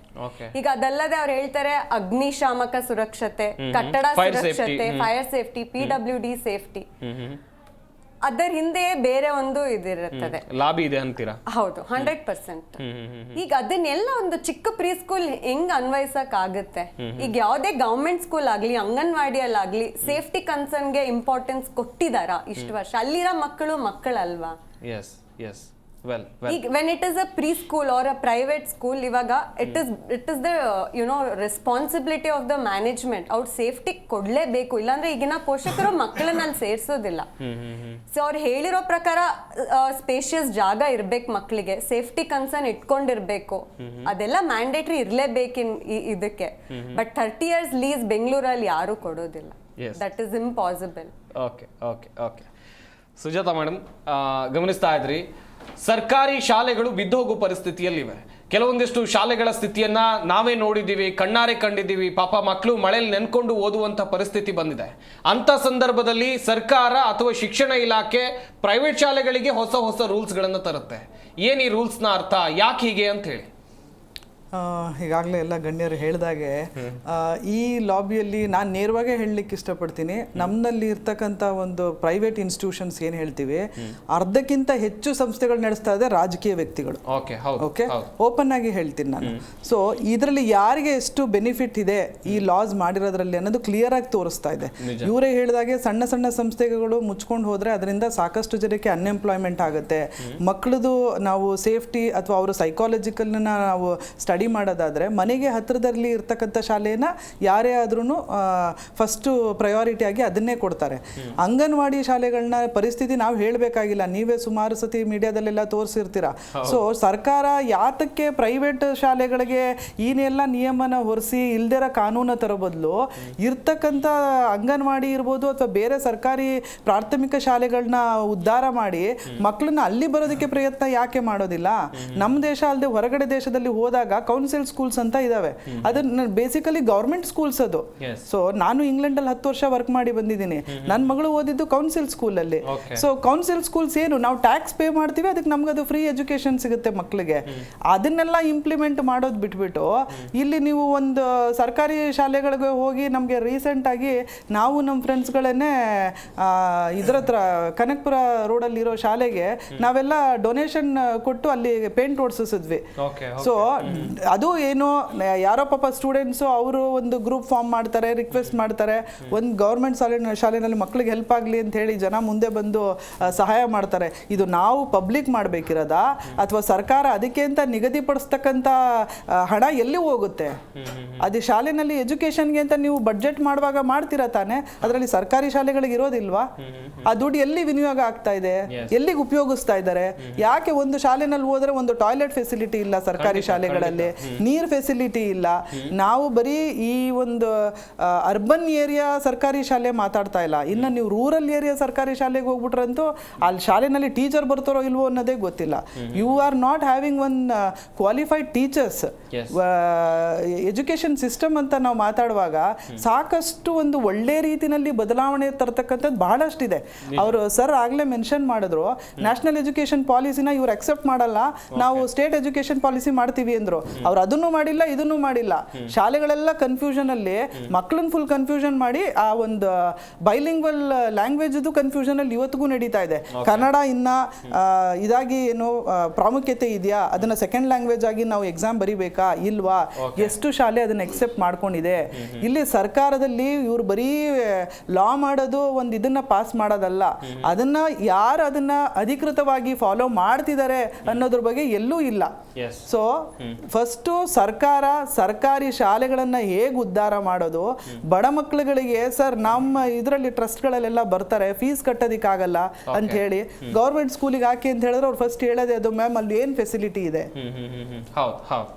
ಶಿಕ್ಷಣ ಇಲಾಖೆ ಹೊರಡಿಸಿರುವಂತ ನಿಯಮಗಳನ್ನ ನೀವು ನೋಡ್ತಾ ಇದ್ರಿ, ಯಾವೆಲ್ಲ ರೂಲ್ಸ್ ಅಂಡ್ ರೆಗ್ಯುಲೇಷನ್ ಗಳನ್ನ ಹೊರಡಿಸಿದೆ. ಪ್ರೀ ಸ್ಕೂಲ್ ತೆರೆಯೋಕೆ 30 ವರ್ಷ ಲೀಸು, ಹಾಗೆ ಒಂದಷ್ಟು ಅತಿ ಕಠಿಣ ಕ್ರಮಗಳು ಅಂತ ಒಂದಷ್ಟು ಜನ ಕರಿತಾ ಇದ್ದಾರೆ. ಪರವಿರೋಧ ಚರ್ಚೆಗಳ ಆರಂಭ ಆಗಿದೆ. ಇದರ ಪರವಾಗಿ ಮಾತನಾಡ್ತಾ ಇರೋದು ಯಾರು ಅಂತ ಹೇಳಿದ್ರೆ ದೊಡ್ಡ ದೊಡ್ಡ ಶಿಕ್ಷಣ ಸಂಸ್ಥೆಗಳನ್ನ ಹೊಂದಿರೋರು. ಈ ವಿಚಾರವಾಗೂ ಕೂಡ ಮಾತನಾಡ್ತಾ ಹೋಗೋಣ. ರಾಜಶೇಖರ್ ಇವ್ರನ್ನ ಮಾತನಾಡ್ತಾ ಹೋಗೋಣ. ಸರ್, ಈಗ ಗಮನಿಸಿದ್ರಿ ರೂಲ್ಸ್ಗಳ ಬಗ್ಗೆ ನಾವು ಆಗ್ಲೇ ಒಂದಷ್ಟು ವಿಚಾರವಾಗಿ ಮಾತನಾಡ್ತಾ ಇದ್ವಿ. ಈಗ ಪೋಷಕರು ಏನ್ ಮಾಡೋದು ಸರ್? ಅವರಿಗೂ ಕೂಡ ಒಂದಷ್ಟು ಗೊಂದಲ ಆಗುತ್ತೆ. ಶಿಕ್ಷಣ ಇಲಾಖೆ ಇಂಥ ಒಂದು ರೂಲ್ಸ್ ಅನ್ನು ಹೊರಡಿಸಿದೆ, ನನ್ನ ಮಗುವನ್ನ ನಾನು ಯಾವ ಶಾಲೆಗೆ ಸೇರಿಸೋದು ಅಂತೇಳಿ. ಅದು ನೋಡಿ, ಭಾಳ ದೊಡ್ಡ ಸಮಸ್ಯೆ ಇದು. ಅದಕ್ಕೆ ಭಾಳ ಮುಖ್ಯ ಪ್ರಶ್ನೆ ಏನು ಅಂದರೆ, ಈಗ ಶಿಕ್ಷಣದ ಜವಾಬ್ದಾರಿ ಯಾರ್ದು? ಒಂದು ಪ್ರಜಾತಂತ್ರ ವ್ಯವಸ್ಥೆಯಲ್ಲಿ ಶಿಕ್ಷಣ ಕೊಡ್ತಕ್ಕಂಥ ಜವಾಬ್ದಾರಿ ಅದು ಸರ್ಕಾರದ್ದು. ಕೇಂದ್ರ ಸರ್ಕಾರ, ರಾಜ್ಯ ಸರ್ಕಾರ ಇಬ್ಬರದು ಜವಾಬ್ದಾರಿ, ಪ್ರಮುಖವಾಗಿ ರಾಜ್ಯ ಸರ್ಕಾರದ ಜವಾಬ್ದಾರಿ. ಅದಕ್ಕೆ ಇವಾಗ ನೀವು ಪ್ರೀ ಪ್ರೈಮರಿ ಎಜುಕೇಷನ್ನ ನೀವು ಫಾರ್ಮಲ್ಲು ಮತ್ತು ಕಂಪಲ್ಸರಿ ಮಾಡ್ತೀರಾ ಅಂದರೆ ಇದರ ಸಂಪೂರ್ಣ ಜವಾಬ್ದಾರಿನ ಸರ್ಕಾರ ವಹಿಸ್ಕೋಬೇಕು. ಈಗ ರಾಷ್ಟ್ರೀಯ ಶಿಕ್ಷಣ ನೀತಿ ಈ ಜವಾಬ್ದಾರಿ ತಗೊಂಡಿಲ್ಲ, ಕೇಂದ್ರ ಸರ್ಕಾರ ತಗೋತಾ ಇಲ್ಲ. ಇನ್ನು ರಾಜ್ಯ ಸರ್ಕಾರಕ್ಕೆ ಬಂದರೆ ಇವರು ಜವಾಬ್ದಾರಿ ತಗೋತಿಲ್ಲ. ಈಗ ಮಾಡ್ತಾ ಇರೋದು ಏನಂದ್ರೆ ಇವರು ಈ ನೀತಿ ನೀವು ನೋಡಿದ್ರೆ ಗಮನಿಸಿದ್ರೆ ಸ್ಪಷ್ಟ ಆಗತ್ತೆ. ಈಗ ಪ್ರೀ ಪ್ರೈಮರಿ ಎಜುಕೇಶನ್ ಜವಾಬ್ದಾರಿ ಕೂಡ ಪೋಷಕರದು. ದುಡ್ಡಿದ್ರೆ ಓದಿ, ಇಲ್ಲಾಂದ್ರೆ ನಿಮ್ಮ ಹಣೆ ಬರ, ಇದು ಕಥೆ ಆಗಿದೆ. ಅದಕ್ಕೆ ನೋಡಿ, ಈಗ ರಾಜ್ಯ ಸರ್ಕಾರ ಕರ್ನಾಟಕದಲ್ಲಿ 6600 ಪ್ರೈಮರಿ ಸ್ಕೂಲ್ಗಳನ್ನ ಮುಚ್ಚಾಕ್ಬೇಕು ನಿರ್ಧಾರ ಮಾಡಿದ್ದಾರೆ. ಎಂತ ದುರಂತ ನೋಡಿ. ರಾಷ್ಟ್ರೀಯ ಶಿಕ್ಷಣ ನೀತಿ ಇವತ್ತು ಸ್ಕೂಲ್ಗಳ ಸಮಸ್ಯೆಗೆ ಪರಿಹಾರ ಅಂದ್ರೆ ಸ್ಕೂಲ್ನ ಮುಚ್ಚಬೇಕು ಅಂತ ಹೇಳ್ತಾರೆ. ರಾಜ್ಯ ಸರ್ಕಾರ ನಾವು ನಿಮಗೆ ವಿರುದ್ಧ ಅಂತಾರೆ, ಇಂಪ್ಲಿಮೆಂಟ್ ಮಾಡ್ತಾ ಇದ್ದಾರೆ. 6600 ಸ್ಕೂಲ್ ಮುಚ್ಚಬೇಕು ಅಂತಿದ್ದಾರೆ. ಅಸೆಂಬ್ಲಿಯಲ್ಲಿ ಚರ್ಚೆಗೆ ಬರುತ್ತೆ. ನಮ್ಮ ಸನ್ಮಾನ್ಯ ಎಜುಕೇಶನ್ ಮಿನಿಸ್ಟರ್ ಎದ್ದು ನಿಂತು 30 ಮಕ್ಕಳಿಗಿಂತ ಕಡಿಮೆ ಇರತಕ್ಕಂಥ ಸ್ಕೂಲ್ಗಳು 17,000 ಇದೆ ಅಂತ ಹೇಳ್ತಾರೆ. ಅವ್ರು ಹೇಳ್ತಿದ್ದಂಗೆ ನಾವು ಒಂದೊಂದು ಹೋಬಳಿಗೆ ಒಂದು ಕರ್ನಾಟಕ ಮಾಡೆಲ್ ಪ್ರೈಮರಿ ಸ್ಕೂಲ್ ತರ್ತೀವಿ ಅಂತ ಹೇಳ್ತಾರೆ. ಅದು ಹೇಳ್ತಿದ್ದಾಗೇನೆ ಇವರು ಬಿಜೆಪಿ MLA ನಿಂತ್ಕೋತಾರೆ, ನಮ್ಮ ಊರಿಗೆ ಬನ್ರಿ ನಾನು 10 ಸ್ಕೂಲ್ ಮುಚ್ಚಿಸ್ತೀನಿ ಅಂತಾರೆ. ಇನ್ನೊಬ್ರು JDS ಅವರು ಎದ್ದು ನಿಂತ್ಕೋತಾರೆ, ನಮ್ಮ ಹಳ್ಳಿಗೆ ಬನ್ರಿ ನಾವು 15 ಸ್ಕೂಲ್ ಮುಚ್ಚಿಸ್ತೀವಿ ಅಂತಾರೆ. ಇನ್ನೊಬ್ರು ಕಾಂಗ್ರೆಸ್ ಅವರು ಹೇಳ್ತಾರೆ ನಾವು 5 ಸ್ಕೂಲ್ ಮುಚ್ಚಿಸ್ತೀವಿ ಬನ್ನಿ ಅಂತ. ಇವತ್ತು ಸರ್ಕಾರ ಸ್ಕೂಲ್ನ ಓಪನ್ ಮಾಡೋ ಅಭಿಯಾನ ಮಾಡ್ತಾ ಇಲ್ಲ, ಸ್ಕೂಲ್ನ ಮುಚ್ಚೋ ಅಭಿಯಾನ ಮಾಡ್ತಾ ಇದ್ದಾರೆ. ಎಂತ ದುರಂತ ನೋಡಿ. ಇದು ಬಹಳ ಖಂಡನೀಯ ವಿಷಯ. ಅದು ಸರ್ಕಾರ ಇವತ್ತು ಶಾಲೆಗಳನ್ನ ಮುಚ್ಚುತ್ತಾ ಇರೋದು. ನೋಡಿ, ಈ ಕಾನೂನು ಕೂಡ ಬಹಳ ಸ್ಪಷ್ಟವಾಗಿದೆ. ನಮ್ಮ ದೇಶದಲ್ಲಿ ಯಾವುದೇ ಕಾನೂನು ಬಂತು ಅಂದ್ರೆ ಆ ಕಾನೂನು ಇಂಪ್ಲಿಮೆಂಟ್ ಆಗೋದು ದುರ್ಬಲರ ಮೇಲೆ. ಬಲಾಢ್ಯರಿಗೆ ಕಾನೂನು ಇಂಪ್ಲಿಮೆಂಟ್ ಆಗಲ್ಲ. ಕಾರ್ಪೊರೇಟ್ ಸಂಸ್ಥೆಗಳು ಯಾರಿದ್ದಾರೆ ಈ ಪ್ರೀ ಪ್ರೈಮರಿ ಸ್ಕೂಲ್ಗಳು ನಡೆಸೋರು ಅವ್ರಿಗೆ ಅಪ್ಲೈ ಆಗೋದಿಲ್ಲ, ಸರ್ಕಾರಕ್ಕೂ ಅಪ್ಲೈ ಆಗೋದಿಲ್ಲ. ಯಾಕಂದ್ರೆ ಈಗ ಅಂಗನವಾಡಿ ಸ್ಕೂಲ್ಗಳಲ್ಲಿ ಸರ್ ಹೇಳ್ತಿದ್ರಲ್ಲ, ಅಂಗನವಾಡಿ ಸ್ಕೂಲ್ಗಳಲ್ಲಿ ಇವತ್ತು ಪರಿಸ್ಥಿತಿ ಹೆಂಗಿದೆ ಅಂದ್ರೆ ಬಹಳ ಶೋಚನೀಯ. ಆ ಮಕ್ಕಳಿಗೆ ಪಾಪ ಸರಿಯಾಗಿ ಊಟ ಕೊಡೋದಿಲ್ಲ, ಕುಡಿಯೋಕೆ ನೀರಿಲ್ಲ, ಟಾಯ್ಲೆಟ್ ಇಲ್ಲ. ಸಾವಿರಾರು ಸ್ಕೂಲ್ಗಳು ಹಿಂಗಿದೆ ಕತೆ. ಇವಾಗ ಅದಕ್ಕೆ ಈ ಸೌಲಭ್ಯಗಳು ಬೇಡವಾ? ಬೇಕು. ಇಲ್ಲಿ ಪ್ರಶ್ನೆ, ಈ ಸೌಲಭ್ಯಗಳು ಬೇಕು ಅಂತ ಹೇಳಿದ್ರೆ ಮೊದಲನೇದಾಗಿ ಇವತ್ತು ಸರ್ಕಾರ ಜವಾಬ್ದಾರಿ ತಗೋಬೇಕು. ಓಕೆ. ಪ್ರೀ ಪ್ರೈಮರಿ ಎಜುಕೇಷನ್ ಸರ್ಕಾರದ ಜವಾಬ್ದಾರಿ. ನಾವು ತೆರಿಗೆ ದುಡ್ಡು ಯಾರು ಕೊಡ್ತಾ ಇದೀವಿ? ನಿಜ. ನಾವು ಉಪಯೋಗಿಸೋ ಒಂದು ಟೂತ್ ಪೇಸ್ಟ್ ದುಡ್ಡು ಕೊಡ್ತೀವಿ, ಬಿಸ್ಕೆಟಿಗೆ ದುಡ್ಡು ಕೊಡ್ತೀವಿ. ಇಡೀ ನಮ್ಮ ದೇಶದ ಬಜೆಟ್ಟು 70% ನಡೀತಾ ಇರೋದು ಬಡವ್ರ ದುಡ್ಡಿಂದ. ಬಡವರೇ ಮ್ಯಾಕ್ಸಿಮಮ್ ಟ್ಯಾಕ್ಸ್ ಪೇಯರ್ಸು, ಶ್ರೀಮಂತರಲ್ಲ, ಬಡವರು. ಬಟ್ ಆ ಬಡವರಿಗೆ ಏನೂ ಇಲ್ಲ ಇವತ್ತು. ಈ ಬಡವರು ಕೊಡೋ ದುಡ್ಡನ್ನ ಕಾರ್ಪೊರೇಟ್ ಮನೆತನಗಳಿಗೆ ತೆರಿಗೆ ರಿಯಾಯಿತಿ ಅಂತ ಕೊಡ್ತಾ ಇದ್ದಾರೆ. ಸೊ ಇದು ಆಗ್ಬೇಕಾಗಿರೋದು ಒಂದು. ಎರಡನೇ ನೆಕ್ಸ್ಟ್ ಪ್ರಶ್ನೆ, ಇವಾಗ ಈ ಥರ ಈಗಾಗಲೇ ಸ್ಕೂಲ್ಗಳು ನಡೀತಿದೆಯಲ್ಲ, ಇವ್ರನ್ನ ಏನು ಮಾಡಬೇಕು ಅಂತ ಅದ್ರ ಬಗ್ಗೆ ಒಂದು ಪ್ರಜಾತಾಂತ್ರಿಕ ಚರ್ಚೆ ಆಗಲಿ. ಅನಧಿಕೃತ ಶಾಲೆಗಳ ಬಗ್ಗೆ, ಅನಧಿಕೃತ ಬಗ್ಗೆ ನೀವು ಎಲ್ಲರನ್ನೂ ಕರೀರಿ, ಪೋಷಕರು, ಶಿಕ್ಷಕರು, ಹಾಗೇನೆ ಇಂಥ ಸಂಸ್ಥೆಗಳು ಎಲ್ಲರನ್ನೂ ಕರೆದು ಒಂದು ಮೊಡಾಲಿಟೀಸ್ ಫಾರ್ಮುಲೇಟ್ ಮಾಡಿ. ಏನು ಅಂತ ಖಂಡಿತ ಅದು ಒಂದು ಜನಪರವಾಗಿರುತ್ತೆ, ಪೋಷಕರ ಪರವಾಗಿರುತ್ತೆ. ನಿಜ ನಿಜ. ಇಲ್ಲ ನಮ್ಮ ಪೋಷಕರಿಗೆ ನೀವು ಹೇಳೋದು ಸಮಸ್ಯೆ ನೋಡಿ. ಈಗ ನಾವು ಪೋಷಕರಾಗಿ ನಮ್ಗೆ ಏನಾಗುತ್ತೆ, ನನ್ನ ಮಗುನ ಯಾವ ಸ್ಕೂಲ್ಗೆ ಸೇರಿಸ್ಬೇಕು, ನಾನು ಇದಕ್ಕೆ ರೆಕಗ್ನೈಸ್ ಹೌದು ಅಲ್ವೋ, ಅದ್ರ ಭವಿಷ್ಯ ಏನು? ಅನಿವಾರ್ಯವಾಗಿ ನಾನು ಏನು ಮಾಡ್ತೀನಿ, ಲಕ್ಷಾಂತರ ರೂಪಾಯಿ ಕೊಟ್ಟು ದೊಡ್ಡ ದೊಡ್ಡ ಸಂಸ್ಥೆ ಹತ್ರ ಹೋಗ್ತೀನಿ. ಅಂದ್ರೆ ಈ ಸರ್ಕ್ಯುಲರ್ ಇರೋದೇನೆ ಈ ಸಣ್ಣ ಸಣ್ಣ ಸ್ಕೂಲ್ಗಳನ್ನ ಮುಚ್ಚಿ ಈ ಎಲ್ಲ ಗಿರಾಕಿಗಳನ್ನ ದೊಡ್ಡ ದೊಡ್ಡ ಸಂಸ್ಥೆಗಳಿಗೆ ಡೈವರ್ಟ್ ಮಾಡೋದು ಉದ್ದೇಶ ಅನ್ನೋದು ಮತ್ತೆ ಸ್ಪಷ್ಟ ಆಗುತ್ತೆ. ಸುಲಿಗೆ ಶಿಕ್ಷಣ ಅಂದ್ರೆ ಸುಲಿಗೆ ಆಗ್ತಿದೆ. Yes, well sir. Chikkatti sir, ಈಗ ಯಾವುದೇ ಒಂದು ಶಾಲೆಯನ್ನ ತೆರೆಯುವಂತ ಸಂದರ್ಭದಲ್ಲಿ ಅನುಮತಿಯನ್ನ ಕೊಡೋದು ಸರ್ಕಾರ. ಮೊದಲನೇದಾಗಿ ಪರಿಶೀಲನೆಯನ್ನ ಮಾಡ್ತಾರೆ, ಎಲ್ಲ ರೂಲ್ಸ್ ಅಂಡ್ ರೆಗ್ಯುಲೇಷನ್ಗಳನ್ನ ಶಾಲೆಯವರು ಫಾಲೋ ಮಾಡ್ತಾ ಇದ್ದಾರಾ ಎಲ್ಲವನ್ನ ಕೂಡ ನೋಡಿಕೊಂಡು ಅನುಮತಿಯನ್ನ ಕೊಡ್ತಾರೆ. ಆ ಅನುಮತಿಯನ್ನ ಕೊಟ್ಟಾದ್ಮೇಲೆ ಇಷ್ಟೊಂದು ನಿಯಮಗಳು ಯಾಕೆ ಅಂತೇಳಿ ಸರ್? ಶಿಕ್ಷಣ ಅಂತ ಹೇಳಿದ್ರೆ ಇಂಥದ್ದೊಂದು ಕಂಪಲ್ಸರಿ ಆಗಿ ಏನು ಹೇಳ್ತಾ ಇದಾರಲ್ಲ, ಅದು ಶಿಕ್ಷಣ ಪಡಿಲಿಕ್ಕೆ ಸಾಧ್ಯತೆ ಆಗುವುದೇ ಇಲ್ಲ. ಯಾಕಂತ ಹೇಳಿದ್ರೆ ಫ್ರೀ ಎಜುಕೇಶನ್ ಅಂತಂದ್ರೆ ದುಡ್ಡಿಲ್ಲದೆ ಎಜುಕೇಶನ್ ಅಂತ ಅಲ್ಲ. ಮಕ್ಕಳು ಫ್ರೀ ಎಜುಕೇಶನ್ ಅಂದ್ರೆ ಆರಾಮವಾಗಿ ಕಲಿಬೇಕು, ಅವರಿಗೆ ಸ್ಥಳ ಬೇಕು, ಮತ್ತು ಇನ್ನೊಂದು ವಿಶೇಷ ಅಂತ ಹೇಳಿದ್ರೆ ಅವ್ರ ಕ್ವಾಲಿಫೈಡ್ ಟೀಚರ್ ಇರಬೇಕು, ಆಟಿಕೆ ಸಾಮಾನುಗಳು ಇರಬೇಕು, ಮಾರಲ್ ಎಜುಕೇಶನ್ ಅದನ್ನು ಇಲ್ಲ ಅನ್ನೋದು ನೋಡುವುದನ್ನ ಬಿಟ್ಟು 30 ವರ್ಷ ಲೀಸ್ ನೀವು ತಗೋರಿ ಅಂತ ಅಂದ್ರೆ ನೀವು ಆಲ್ಮೋಸ್ಟ್ ಅಲ್ಲಿ ನೀವು ಸ್ಕೂಲ್ ನಡೆಸಬೇಡ್ರಿ ಅಂತ ಇಂಡೈರೆಕ್ಟ್ ಆಗಿ ಹೇಳಿದ ಹಾಗಿದೆ. ಬಿಲ್ಡಿಂಗ್ ಖಾಲಿ ಮಾಡ್ಕೊಂಡು ಹೋಗಿ ಅಂದಂಗೆ. ಹಲೋ, ಎಸ್ ಮಾತಾಡಿ ಸರ್, ಮಾತಾಡಿ. ಅದಕ್ಕೋಸ್ಕರ ನಾವು ಎಂತ ವ್ಯವಸ್ಥೆನಲ್ಲಿ ಕೆಲವೊಂದು ಸ್ಕೂಲ್ಗಳು ಏನೋ ಕಮರ್ಷಿಯಲ್ ಅದಾವಂದ ಮೇಲೆ ಇಡೀ ವ್ಯವಸ್ಥೆಯನ್ನ ಬ್ಲೇಮ್ ಮಾಡೋದು ಅದು ಯಾಕೆ ಅಂತ ಹೇಳಿ. ಎಲ್ಲಾ ಕ್ಷೇತ್ರಗಳಲ್ಲಿ 1-2% ಇದ್ದೇ ಇರ್ತಾವ.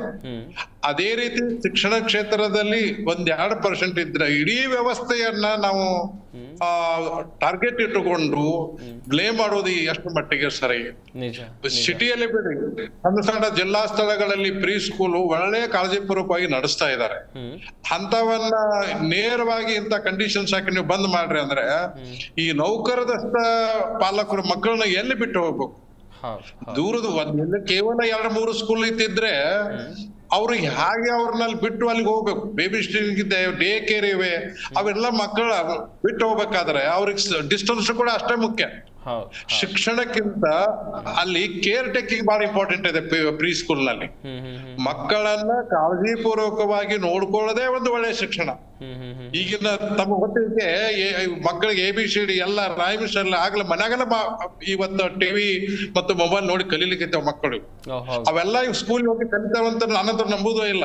ಸ್ಕೂಲಿಗೆ ಬರೋಕ್ಕಿಂತ ಮುಂಚೆ ಎಲ್ಲ ಮೊಬೈಲ್ ಕಲ್ತೊಡೋದು ವ್ಯವಸ್ಥೆ ಇರುವಾಗ ಇಂತಹ ಕಂಡೀಷನ್ಗಳನ್ನ ಹಾಕಿ ಸ್ಕೂಲ್ ಅನ್ನ ಒಳ್ಳೆ ರೀತಿಯಲ್ಲಿ ನಡೆಸುವವರಿಗೆ ಒಂದು ಅನ್ಯಾಯ ಮಾಡಿದಾಗ ಶಿಕ್ಷಣ ಇಲಾಖೆಯವರು ಬಹಳ ಇದನ್ನ ಸ್ಟಡಿ ಮಾಡಿ ಈಗ ಆಗ್ಲೇ ವಿಧಿಸಿದಂತ ಎಲ್ಲಾ ಕಂಡೀಷನ್ಗಳನ್ನ ಹಿಂತಕೊಂಡು ಒಳ್ಳೆ ಶಿಕ್ಷಣ ಕೊಡ್ರಿ ಅನ್ನುವ ಒಂದು ಸಪೋರ್ಟ್ ಅನ್ನ ಮಾಡ್ಬೇಕು ಅಂತ ನಾನು ಶಿಕ್ಷಣ ಇಲಾಖೆಯಲ್ಲಿ ಕೇಳ್ಕೊತಾ ಇದ್ದೇನೆ. Well sir, well Hemanth Kumar ಅವರೇ, ಸರ್ಕಾರದಿಂದ ಸಾಕಷ್ಟು ಯೋಜನೆಗಳಾಗಿರ್ಬೋದು, ಅನುದಾನ ಆಗಿರ್ಬೋದು, ಪ್ರತಿಯೊಂದು ಬಜೆಟ್ನಲ್ಲಿ ನಾವು ನೋಡ್ತಾ ಇರ್ತೀವಿ. ಪ್ರತಿಯೊಂದು ಬಜೆಟ್ನಲ್ಲೂ ಶಿಕ್ಷಣ ಇಲಾಖೆಗೆ ಇಂತಿಷ್ಟು ಅನುದಾನ ಅಂತ ಇರುತ್ತೆ, ಶಿಕ್ಷಣ ಇಲಾಖೆಗಾಗಿ ಇಂತಿಷ್ಟು ಯೋಜನೆಗಳು ಅಂತಿರುತ್ತೆ. ಅದೆಲ್ಲವೂ ಕೂಡ ಮಕ್ಕಳಿಗೆ ತಲುಪ್ತಾ ಇದೆಯಾ ಸರ್?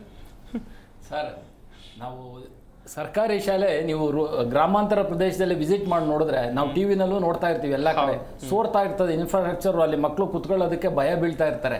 ಅವರಿಗೆ ಎಷ್ಟು % ತಲುಪುತ್ತೆ ಅನ್ನೋದು ಅವರಿಗೆ ತಲುಪಲ್ಲ. ಆ ನಿಜವಾದ ಫಲಾನುಭವಿಗಳು ಶಾಲೆ ಮತ್ತೆ ಮಕ್ಕಳು ಅದು ಅವರಿಗೆ ತಲುಪ್ತಾನೆ ಇಲ್ಲ. ಅದು ಎಲ್ಲಿ ಏನಾಗ್ತದೆ, ಹೇಗೆ ಮಿಸ್ಯೂಸ್ ಆಗ್ತದೆ ಅದು ಒಂದು. ಮತ್ತೆ ಅಲ್ಲಿಯ ಪರಿಸ್ಥಿತಿ, ಮಕ್ಕಳದು ಶಿಕ್ಷಣ ಎಲ್ಲ ಉತ್ತಮವಾದ ಶಿಕ್ಷಣ ಸಿಗ್ತಾ ಇದೆ ನಮ್ಮ ಸರ್ಕಾರಿ ಶಾಲೆಗಳಲ್ಲಿ. ಅಲ್ಲಿ ಕ್ವಾಲಿಫೈಡು ಟೀಚರ್ ಇರ್ತಾರೆ, ವ್ಯವಸ್ಥೆ ಇದೆ, ಸಿಗ್ತದೆ. ಆದರೆ ನಮ್ಮ ಸರ್ಕಾರದಿಂದ ಅನುದಾನ ಕೊಡ್ತಾರಲ್ವಾ, ಅನುದಾನ ಏನು ಅವರಿಗೆ ತಲುಪ್ತಾ ಇಲ್ಲ ಸರ್, ಅದೊಂದು ಹೇಳ್ಬೋದು. ಅನುದಾನ ತಲುಪ್ತಾ ಇಲ್ಲ. ಸರ್ಕಾರಿ ಶಾಲೆಗಳ ಸ್ಥಿತಿಯು ಕೂಡ ಅಧೋಗತಿಗೆ ತಲುಪ್ತಾ ಇದೆ. ಮತ್ತೆ ಹಿಂದೆ ಕಳೆದ ವರ್ಷ ಒಂದು ಸರ್ವೆ ಮಾಡಿದ್ದು ರಿಪೋರ್ಟ್ ನೋಡಿದ್ವಿ, ಎಷ್ಟೋ ಶಾಲೆನಲ್ಲಿ ಟಾಯ್ಲೆಟ್ ಇಲ್ಲ, ಹೆಣ್ಮಕ್ಳಿಗೆ ಒಂದು ಅವರಿಗೆ ಶೌಚಾಲಯ ಬಳಸೋದಕ್ಕೆ ವ್ಯವಸ್ಥೆ ಇಲ್ಲ. ಅಂತ ಶಾಲೆಗಳು ನಮ್ಮಲ್ಲಿ ಇನ್ನೂ ಇದೆ. ಅದಕ್ಕೆ ಇವ್ರು ಏನ್ ಮಾಡ್ತಾರೆ ಅಂದ್ರೆ ಅದನ್ನ ಉತ್ತಮ ಪಡಿಸಕ್ ಹೋಗಲ್ಲ, ಶಾಲೆನ ಮುಚ್ಚಿಬಿಡೋದು. ಇವಾಗ ಯಾರೋ ಪ್ರೈವೇಟ್ ಅವರಿಗೆ ಕೊಡುವಂಥದ್ದು ಈ ತರ. ಸರ್ಕಾರಿ ಶಾಲೆನ ಕಳೆದ 10 ವರ್ಷದಿಂದ ಎಷ್ಟು ಶಾಲೆಗಳನ್ನ ಮುಚ್ಚುತ್ತಾ ಬಂದಿದ್ದಾರೆ.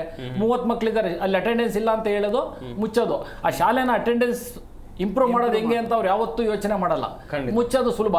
ಮುಚ್ಚಿದ್ರೆ ಅವ್ರ ಕಡೆಯವರೇ ಅಲ್ಲಿ ಶಾಲೆನ ಓಪನ್ ಮಾಡಿ ಹಣ ಮಾಡ್ಕೊಬಹುದು, ಒಂದು ಒಳ್ಳೆ ಬಿಸ್ನೆಸ್ ಆಗ್ತದೆ ಅನ್ನೋದು ಇವತ್ತು ನೋಡ್ತಾ ಇದೀವಿ ನಾವು. ಸುರಭಿ ಅವರೇ, ಒಂದು ಶಾಲೆ ತೆರೆಯುವಾಗ ಒಂದಷ್ಟು ಬೇಸಿಕ್ ರೂಲ್ಸ್ ಗಳನ್ನ ಶಾಲೆ ಓಪನ್ ಮಾಡೋರು ಕೂಡ ಫಾಲೋ ಮಾಡಲೇಬೇಕಾಗುತ್ತೆ. ಈಗ ಆಟದ ಮೈದಾನ ಇರ್ಬೋದು ಅಥವಾ ಟಾಯ್ಲೆಟ್ ಫೆಸಿಲಿಟಿ, ಹೀಗೆ ಒಂದಷ್ಟು ಬೇಸಿಕ್ ರೂಲ್ಸ್ ಅಂಡ್ ರೆಗ್ಯುಲೇಷನ್ಗಳು ಖಂಡಿತವಾಗ್ಲೂ ಇದ್ದೇ ಇರುತ್ತೆ. ಆ ರೂಲ್ಸ್ ಗಳನ್ನ ಪ್ರತಿಯೊಂದು ಶಾಲೆಗಳು ಫಾಲೋ ಮಾಡ್ತಾ ಇದೆಯೇ ಹೇಗೆ? ಇದು ಬೇಸಿಕ್ ಫೆಸಿಲಿಟಿ ಆಗಿರೋದ್ರಿಂದ ನಾನ್ ನೋಡಿರೋ ಮಟ್ಟಿಗೆ ಎಲ್ಲ ಪ್ರೈವೇಟ್ ಸ್ಕೂಲ್ಸ್ ಫಾಲೋ ಮಾಡ್ತಾನೆ ಇದೆ. ಇವಾಗ ಪೇರೆಂಟ್ಸ್ ಅಷ್ಟು ಫೀಸ್ ಕಟ್ಟಿದ್ಮೇಲೆ ಆ ಬೇಸಿಕ್ ಫೆಸಿಲಿಟೀಸ್ ಕೊಡಬೇಕಾಗಿರೋ ಜವಾಬ್ದಾರಿ ಶಾಲೆದಾಗಿರುತ್ತೆ. ಪೇರೆಂಟ್ಸ್ ಅದೆಲ್ಲ ಕೊಟ್ಟಿಲ್ಲ ಅಂದ್ರೆ ಅವ್ರ ಮಕ್ಳನ್ನ ಅಂತ ಶಾಲೆಗೆ ಸೇರ್ಸೋದೇ ಇಲ್ಲ. ಈಗ whether it is water, washroom facilities, play ground, basic ಏನ್ ಬೇಕು ಮಕ್ಳು ಕಲಿಕೆ ಕಡೆ ಅವರು ಆರಾಮಾಗಿ ಕಲಿಬೇಕು ಅಂತದ್ದು ಎಲ್ಲ ಶಾಲೆಗಳು ಕೊಡ್ತಾ ಇದೆ ಅಂತ ವ್ಯವಸ್ಥೆಯನ್ನ. ಓಕೆ, ಆ ರೂಲ್ಸ್ ಅಂಡ್ ರೆಗ್ಯುಲೇಷನ್ಗಳು ಫಾಲೋ ಆಗ್ತಾ ಇದೆ. ನಿಮ್ಮ ಸ್ಕೂಲಲ್ಲೂ ಆಗ್ತಾ ಇದೆ ಮೇಡಮ್? 100%. ಯಾಕಂದ್ರೆ ಅವ್ರು ಇನ್ಸ್ಪೆಕ್ಷನ್ ಬರ್ತಾ ಇರ್ತಾರೆ. ಯಾಕಂದ್ರೆ private schools are always looked at ಅಲ್ವಾ, ಅಲ್ಲಿ ಅವ್ರು ಬರ್ತಾರೆ, ಇನ್ಸ್ಪೆಕ್ಷನ್ ಮಾಡ್ತಾ ಇರ್ತಾರೆ. And as a school it is my primary responsibility to cater to those needs. We have to think of the child welfare and their outlook, so it is our primary duty to provide those facilities anta nange ansutte. yes Sujatha madam, ಬೆಂಗಳೂರಿನಲ್ಲಿ 500ಕ್ಕೂ ಅಧಿಕ ಅನಧಿಕೃತ ಶಾಲೆಗಳಿವೆ. ಅವರು rules and ರೆಗ್ಯುಲೇಷನ್ಗಳನ್ನ follow ಮಾಡ್ತಾ ಇಲ್ಲ ಎನ್ನುವಂಥದ್ದಾಗಿ ರಿಪೋರ್ಟ್ಗಳು ಹೇಳ್ತಾ ಇವೆ. ಇನ್ನೊಂದು ಕಡೆಯಲ್ಲಿ ಫಿಸಿಕಲ್ ಆಕ್ಟಿವಿಟಿ ಪ್ರತಿಯೊಬ್ಬ ಮಕ್ಕಳಿಗೂ ಕೂಡ ವೆರಿ ಇಂಪಾರ್ಟೆಂಟ್. ಆದರೆ ಇತ್ತೀಚಿನ ದಿನಗಳಲ್ಲಿ ಕೆಲವೊಂದಿಷ್ಟು ಶಾಲೆಗಳಲ್ಲಿ ಆಟದ ಮೈದಾನವೇ ಇಲ್ಲ. ಈ ಬಗ್ಗೆ ಹೇಳ್ತಾ ಹೋಗೋದಾದ್ರೆ ಮೇಡಮ್? ಹೌದು, ಖಂಡಿತವಾಗ್ಲೂ ಮ್ಯಾಮ್ ಹೇಳಿದಾಗೆ ಪ್ರಾಬ್ಲಿ ಕೆಲವು ಶಾಲೆಗಳು ಫಾಲೋ ಮಾಡಬಹುದು. ಈಗ ಕೆಲವು ರೂಲ್ಸ್ ಅವ್ರು ಏನು ಹೇಳಿದ್ದಾರೆ, ಆಟದ ಮೈದಾನ ಇಷ್ಟಿರಬೇಕು, ಈ ಥರ ಕೆಲವು ಇನ್ಫ್ರಾಸ್ಟ್ರಕ್ಚರ್ ಮಾತಾಡುವಾಗ ಖಂಡಿತವಾಗ್ಲೂ ಮಕ್ಕಳದು ಹೋಲಿಸ್ಟಿಕ್ ಡೆವಲಪ್ಮೆಂಟ್ ಅಂತ ನಾವು ಮಾತಾಡಿದಾಗ ಅದರ ಅವಶ್ಯಕತೆ ಇದೆ. ಬಟ್ ಹಾಗೆ ನೋಡ್ಲಿಕ್ಕೆ ಹೋದರೆ ನೀವು ಪ್ರೀ ಸ್ಕೂಲ್ ಅಂತ ಅಲ್ಲ, ನೀವು ಪ್ರೈಮರಿ ಪ್ರಾಥಮಿಕ ಶಾಲೆಗಳೇ ಎಷ್ಟೋ ಶಾಲೆಗಳನ್ನ ನೀವು ಹೋಗಿ ನೋಡಿದ್ರೆ ಅದು ಒಂದು ಮನೆ ಬಿಲ್ಡಿಂಗ್ಗಳಲ್ಲಿ ಶಾಲೆ ನಡೀತಾ ಇರುತ್ತೆ. ಅದು 3 ಸ್ಟೋರಿ ಬಿಲ್ಡಿಂಗ್ ಇರ್ಬೋದು. ಸೊ ಅವರು ಬೇರೆ ಮೈದಾನಗಳನ್ನ ಬಾಡಿಗೆಗೆ ತಗೊಂಡು ಮಕ್ಕಳನ್ನ ಅಲ್ಲಿಗೆ ಕರ್ಕೊಂಡು ಹೋಗಿ ಆಟ ಆಡಿಸ್ತಕ್ಕಂಥದ್ದು ಇವತ್ತಿಗೂ ಇದೆ. ಸೊ ಇವರಿಗೆಲ್ಲ ಹೇಗೆ ಪರ್ಮಿಷನ್ ಸಿಕ್ತು? ಹಾಗಾದ್ರೆ ಇವತ್ತು ಇವರು ಲಾನ ಇಂಪ್ಲಿಮೆಂಟ್ ಮಾಡಿ ಹೊಸ ರೂಲ್ಸ್ ನ ತಗೊಂಡು ಬರಬೇಕಾದ್ರೆ ಈ ಹಿಂದೆ ಈ ರೂಲ್ ಇರ್ಲಿಲ್ವಾ? ಯಾಕಂದ್ರೆ ಶಾಲೆ ಅಂತ ಹೇಳಿದಾಗ ಅದಕ್ಕೆ ಬೇಕಾದಂತ ಬೇಸಿಕ್ ನೆಸೆಸಿಟಿನಲ್ಲಿ ಗ್ರೌಂಡು ಒಂದು, ಇದು ಮುಂಚೆಯಿಂದಾನೂ ಇದೆ. ಬಟ್ ಆದ್ರೆ ನೀವು ಎಷ್ಟೋ ಶಾಲೆಗಳನ್ನ ಬೆಂಗಳೂರಿನಲ್ಲಿ ಹೋಗಿ ನೋಡಿದ್ರೆ ಒಂದು ಮನೆ ಆದಂತ ಒಂದು 3-4 ಫ್ಲೋರ್ ಇರ್ತಕ್ಕಂಥ ಬಿಲ್ಡಿಂಗ್ ಅನ್ನೇ ಶಾಲೆಯ ಕನ್ವರ್ಟ್ ಮಾಡಿ ನಡೆಸ್ತಾ ಇರೋದಿದೆ. ಈಗ ಇವ್ರು ಅದಕ್ಕೂ ಒಂದು ಲಾ ಹಾಕಿದ್ರು, ಏನು ಪ್ರೈವೇಟ್ ಅವ್ರದೇ ಸ್ವಂತ ಬಿಲ್ಡಿಂಗ್ ಆಗಿರಬಾರ್ದು, ಬೇರೆ ಬಿಲ್ಡಿಂಗ್ ಅನ್ನ ಬಾಡಿಗೆಗೆ ಅಥವಾ ಲೀಸಿಗೆ ತಗೊಂಡು ನಡೆಸಬೇಕು ಅಂತ ಹೇಳಿದ್ರು. ಈ ಸಣ್ಣ ಪುಟ್ಟ ಸ್ಮಾಲ್ ಸ್ಕೇಲ್ ನಲ್ಲಿ ಮಾಡಿರ್ತಕ್ಕಂಥವ್ರು ಅವ್ರದೇ ಆದ ಪ್ರಾಪರ್ಟಿನಲ್ಲಿ ಮಾಡಿದ್ರೆ ಅದರಲ್ಲಿ ತಪ್ಪೇನಿದೆ? ಅವರು ಎಲ್ಲಾ ಫೆಸಿಲಿಟೀಸ್ ನ ಕೊಟ್ಟಿದ್ದಾರೆ ಅನ್ನೋದಾದ್ರೆ, ಅದು ಅಧಿಕೃತವಾಗಿ ನಡೀತಾ ಇದೆ ಅನ್ನೋದಾದ್ರೆ ಅದರಲ್ಲಿ ಯಾವುದೇ ರೀತಿಯಾದ ಲೋಪದೋಷಗಳು ನನ್ಗೇನು ಕಾಣಿಸ್ತಿಲ್ಲ. ಸೊ ಸರ್ಕಾರ ಮೊದಲು ಈ ಒಂದು ತಮ್ಮದೇ ಆದಂತ ಫಸ್ಟು ಶಾಲೆಗಳನ್ನು ಸರ್ ಆಗಲೇ ಸ್ಟ್ಯಾಟಿಸ್ಟಿಕ್ಸ್ ಹೇಳ್ತಾ ಇದ್ರು ಎಷ್ಟು ಶಾಲೆಗಳು ಮುಚ್ಚೋದಕ್ಕೆ ರೆಡಿ ಆಗಿದ್ದಾರೆ ಅಂತ ಹೇಳ್ಬಿಟ್ಟು, ಅದನ್ನು ಮುಚ್ಚೋ ಬದಲು ಅದನ್ನು ತೆರೆದು ಫೆಸಿಲಿಟೀಸ್ನ ಕೊಟ್ಟರೆ ತನ್ನಂಗೆ ತಾನೇ ಅದರದ್ದು attendance number of people increase ಆಗ್ತಾ ಹೋಗುತ್ತೆ. ಶಾಲೆಯಲ್ಲಿ 10 ಜನ 17 ಜನಕ್ಕೆ ಒಂದು ಟೀಚರ್ನ ನಾವು ಅಕಾಮಡೇಟ್ ಮಾಡಿ ಅವರಿಗೆ ಸಂಬಳ ಕೊಡೋಕ್ಕಾಗಲ್ಲ ಅಂತ ಹೇಳೋದು ಒಂದು ರೀಸನ್ ಆದರೆ, ನಮ್ಮ ಟಾಸ್ಕ್ ಫೋರ್ಸ್ ಕಡೆಯಿಂದ ಎಷ್ಟು CRT ಕಡೆಯಿಂದೆಲ್ಲ ಸರಿಗೆ ಗೊತ್ತಿರೋ ಹಾಗೆ ಸಾಕಷ್ಟು ವರ್ಕ್ಗಳು ನಡೀತಾನೆ ಇದೆ ಇವತ್ತಿಗೂ. ಯಾವುದು ಡ್ರಾಪ್ ಔಟ್ ಚಿಲ್ಡ್ರನ್ಸ್ನ ವಾಪಸ್ ತೊಗೊಂಬಂದು ಸರ್ಕಾರಿ ಶಾಲೆಗಳಿಗೆ ಸೇರಿಸ್ತಕ್ಕಂಥ ಕಾರ್ಯಗಳು ಸಾಕಷ್ಟು NGOಗಳು ಮಾಡ್ತಾ ಇರುವಾಗ ಸರ್ಕಾರ ಯಾಕೆ ಅದನ್ನೇ ಮಾಡ್ಲಿಕ್ಕೆ ಆಗೋದಿಲ್ಲ? ಇದು ಅವ್ರದ್ದು ಯೋಚನೆ ಮಾಡಬೇಕಾದಂಥದ್ದಲ್ವಾ? ಸರ್ ಹೇಳಿದಾಗೆ ಪೊಲಿಟಿಕಲಿ ಅವರಿಗೆ ಪ್ರತಿಯೊಬ್ಬರು ಒಂದೊಂದು ಟರ್ಮ್ಗೆ ಬಂದಾಗ ಅವರವರ ಅನುಕೂಲದ ತಕ್ಕಂತೆ ಅವರು ಒಂದು ಲಾ ಅನ್ನ ಒಂದು ಇದನ್ನ ಇಂಪ್ಲಿಮೆಂಟ್ ಮಾಡಿ ಚೇಂಜ್ ಮಾಡಿ ಹೋಗ್ತಾರೆ. ಅದು ಇಂಪ್ಲಿಮೆಂಟ್ ಆಗಿ ಇನ್ನೂ ನಾವು ನೋಡು ಇರಲ್ಲ ಅಷ್ಟರೊಳಗೆ ಇನ್ನೊಬ್ರು ಬಂದು ಅದನ್ನ ತಿರುಗಿಸಿ ಇನ್ನೊಂದು ಚೇಂಜ್ ಮಾಡಿ ಹೋಗ್ತಾರೆ. ಇದರಿಂದ end of the day education ಸಿಸ್ಟಮೇ ಇಂಡಿಯಾದಲ್ಲಿ ಜನಗಳು ಅದರಲ್ಲಿ ಇರ್ತಕ್ಕಂಥ ಭರವಸೆಯನ್ನೇ ಕಳ್ಕೊಳ್ತಿದ್ದಾರೆ. ನಮ್ದು 108 ಸಿಲೆಬಸ್ಗಳು, ಅದನ್ನ ಕೋಪ್ ಅಪ್ ಮಾಡೋಕ್ಕಾಗಲ್ಲ ಜನ. ಸ್ಟೇಟ್ ಸಿಲೆಬಸ್ ಇಂದ ಹಿಡಿದು ನಿಮಗೆ ICSE CBSE ಇದೆಲ್ಲ ಅದನ್ನು ಒಂದು ಸಿಸ್ಟಮ್ಗೆ ತರಲಿಲ್ಲ. ಇದನ್ನ ಸಾಕಷ್ಟು ಸಾರಿ ನಾವು ಟಾಸ್ಕ್ ಫೋರ್ಸ್ ಇದ್ರ ಮುಖಾಂತರ ಹೇಳ್ಕೊಂಡು ಬಂದ್ವಿ, ಒಂದು ಕರಿಕ್ಯುಲಮ್ ತೊಗೊಂಡು ಬನ್ನಿ ಥ್ರೂ ಔಟ್ ದ ಸ್ಟೇಟ್ಗೆ ಅಂತ ಹೇಳ್ಬಿಟ್ಟು. ಸೊ ಈ ಥರ ಬಹಳಷ್ಟು ವರ್ಕ್ ಮಾಡೋದಾದರೆ ಮಕ್ಕಳಿಗೆ ಉಪಯೋಗ ಆಗ್ತಕ್ಕಂಥದ್ದು ಸಾಕಷ್ಟು ಚಾನೆಲ್ಸ್ ಇದೆ, ಸಾಕಷ್ಟು ಪ್ರಾಬ್ಲಮ್ಸ್ ಇದೆ. ಅದನ್ನು ಗಮನ ಕೊಡಬೇಕು ಸರ್ಕಾರ ಇಲ್ಲಿ. ಎಸ್, ಗಮನಿಸ್ತಾ ಇರ್ಬೋದು ವೀಕ್ಷಕರೇ, ಸರ್ಕಾರ ನಿಜವಾಗ್ಲೂ ವಿದ್ಯಾರ್ಥಿಗಳು ಮಕ್ಕಳ ಕಷ್ಟಗಳನ್ನು ಆಲಿಸ್ತಾ ಇದೆಯಾ, ಸರ್ಕಾರಿ ಶಾಲೆಗಳ ಬಗ್ಗೆ ಗಮನ ಹರಿಸ್ತಾ ಇದೆಯಾ, ಇಂಥ ಒಂದು ಪ್ರಶ್ನೆಗಳು ಸರ್ವೇ ಸಾಮಾನ್ಯವಾಗಿ ಹುಟ್ಟುಕೊಳ್ಳುತ್ತೆ. ಇದೇ ವಿಚಾರವಾಗಿ ಮುಂದಿನ ಹಂತದಲ್ಲಿ ಮಾಹಿತಿಯನ್ನು ಕೊಡ್ತಾ ಹೋಗ್ತೀವಿ. ಆದರೆ ಅದಕ್ಕಿಂತ ಮುಂಚೆ ಚಿಕ್ಕ ಬ್ರೇಕ್.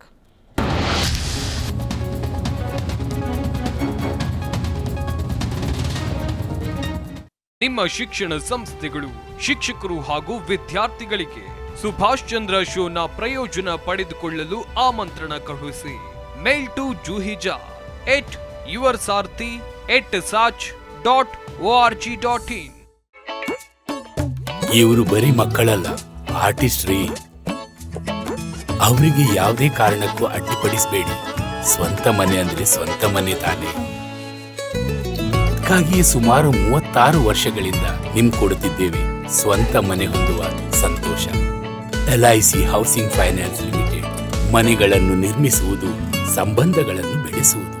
ಯಾರು ಏನೇ ಕಷ್ಟ ಅಂತ ಬಂದ್ರು ನಿಮ್ಮ ಹತ್ರ ಬಂದಾಗ ಅವ್ರಿಗೆ ಇಲ್ಲ ಅನ್ನುವಂತಹ ಮಾತನ್ನ ಹೇಳಿಲ್ಲ. ಎಲ್ಲ ನಮ್ಮ ಬಾಬಾ ಅವ್ರ ಹತ್ರ ಕಲ್ತಿರೋದು ಮೇಡಮ್. ಅವ್ರು ಯಾರೇ ಆಗ್ಲಿ ಮನೆ ಬಾಗಿಲು ಬರ್ತಾ ಇದ್ರೆ ಅವ್ರಿಗೆ ಏನು ಇಲ್ಲ ಅಂತ ಹೇಳಿ ಕಳಿಸ್ತಾ ಇರ್ಲಿಲ್ಲ. ಜನಸೇವೆಗೆಂದೇ ಹುಟ್ಟಿರುವ ಆ ಎಸೆನ್ಸ್ ಅನ್ನು ಮುಂದುವರ್ಸ್ಕೊಂಡ್ ಬರ್ತಿರಲ್ಲ, ಆ ಭಾವನೆ ಮುಂದುವರ್ಸ್ಕೊಂಡ್ ಬಂದ್ರಲ್ಲ, ಇದು ಹೇಗೆ ಅಂತ ಹೇಳಿ ಅದು ಬಾಬಾ ಅವ್ರು ಹೇಳ್ತಿದ್ರು, ಪ್ರತಿಯೊಂದೂ ನಮ್ಮಲ್ಲೇ ಇದೆ, ವಿ ಹ್ಯಾವ್ ಟು ಡೂ. ದಾನವೇ ಇವರಿಗೆ ಸಿರಿತನವೋ.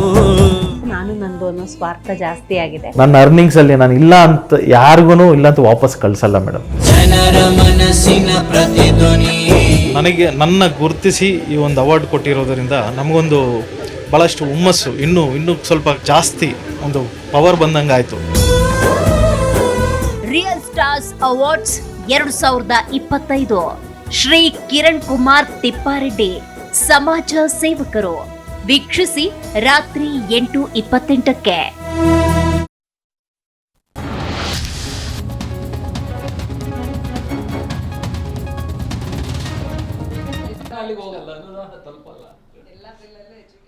ಗಮನಿಸ್ತಾ ಇರ್ಬೋದು ವೀಕ್ಷಕರೇ, ಸರ್ಕಾರದ ಹೊಸ ನಿಯಮಗಳಿಗೆ ಶಿಕ್ಷಣ ಸಂಸ್ಥೆಯವರು ಯಾವ ರೀತಿಯಾಗಿ ವಿರೋಧವನ್ನ ವ್ಯಕ್ತಪಡಿಸ್ತಾ ಇದ್ದಾರೆ ಎನ್ನುವಂಥ ವಿಚಾರದ ಕುರಿತು ನಾವು ನಿಮಗೆ ಮಾಹಿತಿಯನ್ನು ಕೊಡ್ತಾ ಇದ್ವಿ.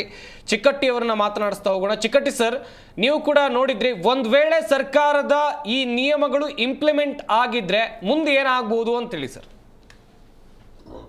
ನಿಜ ಹೇಳ್ಬೇಕಂತ ಹೇಳಿದ್ರೆ, ಶಿಕ್ಷಣ ಕ್ಷೇತ್ರದಲ್ಲಿ ಪೂರ್ವ ಪ್ರಾಥಮಿಕಿಗೆ ಏನು ಬೇಕು ಅದನ್ನ ಮಾಡ್ತಾ ಇಲ್ಲ. ಯಾವುದು ಇವತ್ತು ಅವಶ್ಯಕತೆ ಇಲ್ಲ ಅಂತ ಚರ್ಚೆ ನಡೀತಾ ಇದೆ. ಮಕ್ಕಳಿಗೆ ಏನು ಕಲಿಸ್ಬೇಕು, ಏನ್ ಮಾಡ್ಬೇಕು, ಆ ರೀತಿಯಲ್ಲಿ ಪಾಲಕರಿಗೆ ಯಾವ ರೀತಿ ಮಕ್ಕಳನ್ನ ನಾವು ಇಲ್ಲಿ ಸ್ಕೂಲಿಗೆ ಬಿಡಬೇಕು ಅದನ್ನು ವಿಚಾರ ಮಾಡೋದು ಬಿಟ್ಟು 30 ವರ್ಷ ಬೇಕು, ಒಂದೇ ಸ್ಥಳದಲ್ಲಿ ನಡೆಸಬೇಕು. ಮತ್ತು ತಮಗೆ ಗೊತ್ತಿರಬೇಕು, ನಾವು ಪ್ರೀ ಸ್ಕೂಲ್ ಪರ್ಮಿಷನ್ ತಗೋಬೇಕಾದ್ರೆ 7,000 ಡಿಪಾಸಿಟ್ ಕೊಡ್ಬೇಕು. ಇವೆಲ್ಲ ವ್ಯವಸ್ಥೆನಲ್ಲಿ ಯಾವುದಕ್ಕೆ ಗಮನ ಕೊಡಬೇಕು, ಮಕ್ಕಳಿಗೆ ಯಾವ ರೀತಿ ಮೌನ ಶಿಕ್ಷಣವನ್ನು ಕೊಡಬೇಕು, ಮಕ್ಕಳು ಯಾವ ರೀತಿ ಬಿಹೇವಿಯರ್ ಅನ್ನ ನಾವು ಕಲಿಸಬೇಕು, ಇಂಥದ್ರ ಬಗ್ಗೆ ಸರ್ಕಾರ ನಿಯಮಗಳನ್ನ ಜಾರಿಗೆ ತಂದ್ರೆ ಒಂದಿಲ್ಲ ಒಂದ್ ದಿವಸ ಒಳ್ಳೆ ಶಿಕ್ಷಣವನ್ನ ನಾವು ಕಾಣಬಹುದು. ಅದನ್ನೆಲ್ಲ ಬಿಟ್ಟು ನಾವು ಹೇಳಿದ್ರೆ 30 ವರ್ಷ ಹೇಗಾತು, ಒಂದಷ್ಟರಲ್ಲಿ ಇರಬೇಕು ಮತ್ತು ಮೊದಲನೇ ಮಾಡಿಯಲ್ಲಿ ಇರಬೇಕು, ಇವೆಲ್ಲ ಅವಶ್ಯಕತೆ ಇದೆ ನಾ ಪ್ರೀ ಶಿಕ್ಷಣಗೆ.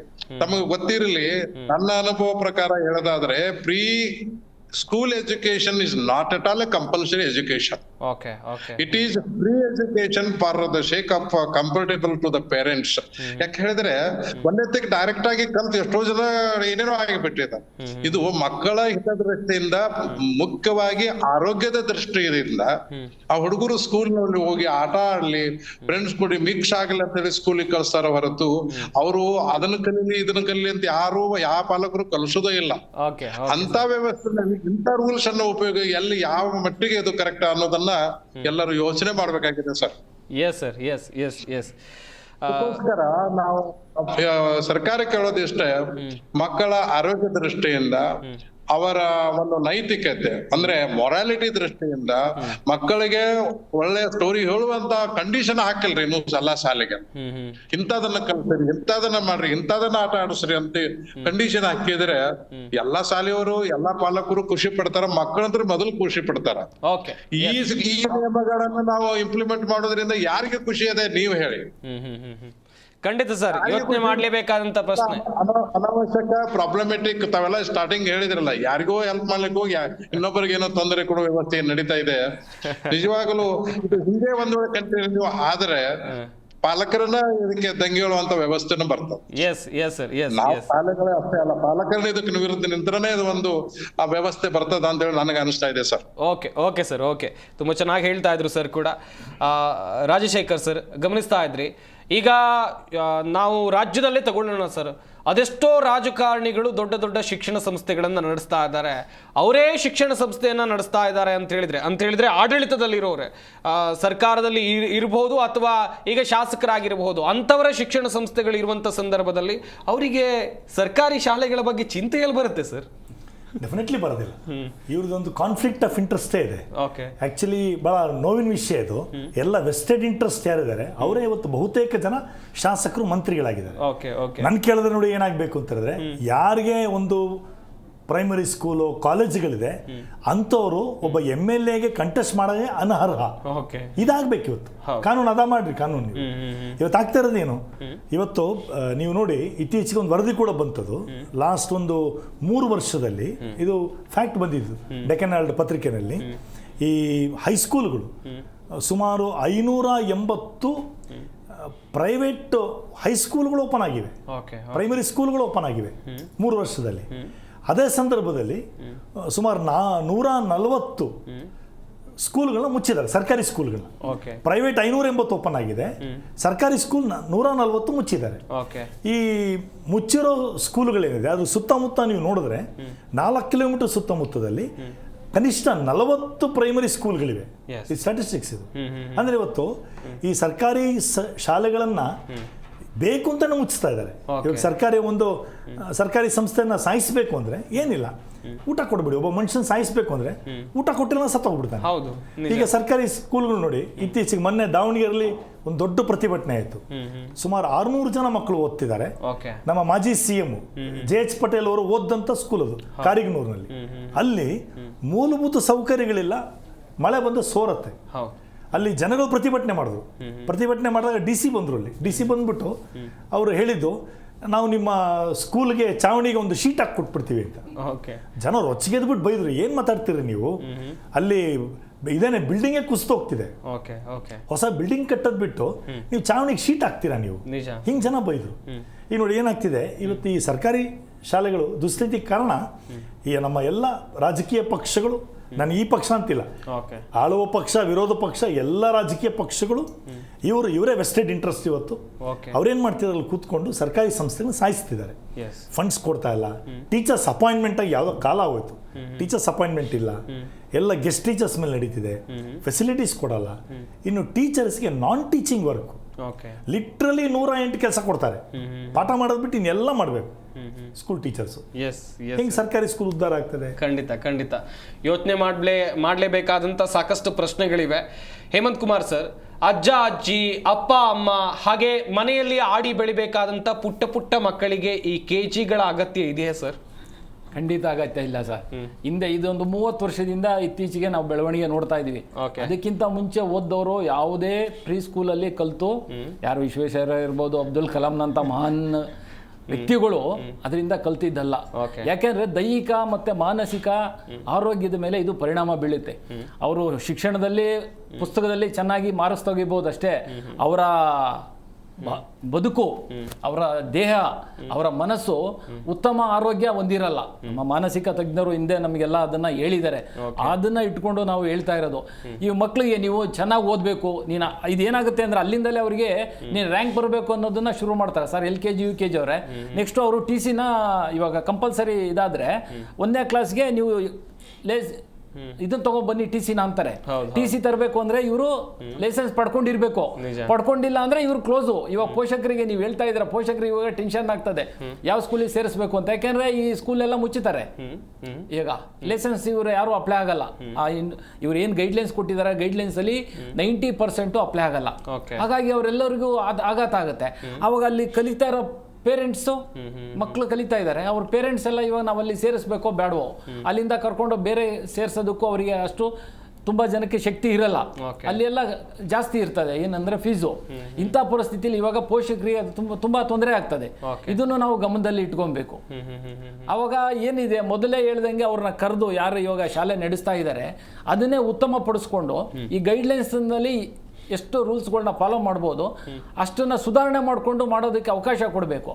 ಅವರಿಂದ ಎಲ್ಲ ಮುಚ್ಚಿದ್ರೆ ತುಂಬಾ ಜನ ನಿರುದ್ಯೋಗಿಗಳಾಗ್ತಾರೆ. ಒಂದು ಪೋಷಕರಿಗೆ ತೊಂದರೆ ಆಗ್ತದೆ, ಮಕ್ಕಳಿಗೂ ತೊಂದರೆ ಆಗ್ತದೆ. ಅವರು ಮನೆ ಹತ್ರ ಏನೋ ಕಲಿತಾ ಇರ್ತಾರೆ, ದೂರಕ್ಕೆ ಹೋಗ್ಬೇಕು.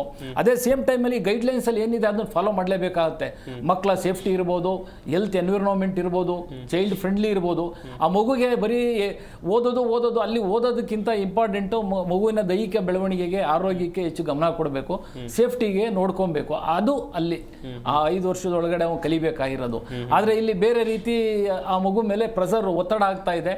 ಆ ಮಗು ಬರೀ ಎಜುಕೇಶನ್ ಅಲ್ಲಿ ಮಾತ್ರ ಇರ್ತಾನೆ, ಓವರ್ ಆಲ್ ಡೆವಲಪ್ಮೆಂಟ್ ಅಲ್ಲಿ ಏನಿರಲ್ಲ. ಅದನ್ನ ನಾವು ಹೇಳ್ಬೋದು. ಎಸ್ ಸುರಭಿ ಅವರೇ, ಗೌರ್ಮೆಂಟ್ ಹೀಗೆ ಹೊಸ ರೂಲ್ಸ್ ಅಂಡ್ ರೆಗ್ಯುಲೇಷನ್ ಗಳನ್ನ ತರ್ತಾ ಇದ್ದಂತ ಸಂದರ್ಭದಲ್ಲಿ ನಿಮಗೂ ಅಂತ ಹೇಳಿದ್ರೆ, ಶಾಲಾ ಆಡಳಿತ ಮಂಡಳಿಗೂ ಮತ್ತೆ ಪೋಷಕರಿಗೂ ಅಂತ ಹೇಳಿದ್ರೆ ಪೇರೆಂಟ್ಸ್ಗೂ ಕ್ಲಾಶಸ್ ಆಗಲ್ವಾ, ಗೊಂದಲ ಉಂಟಾಗಲ್ವಾ ಅಂತ ಹೇಳಿ?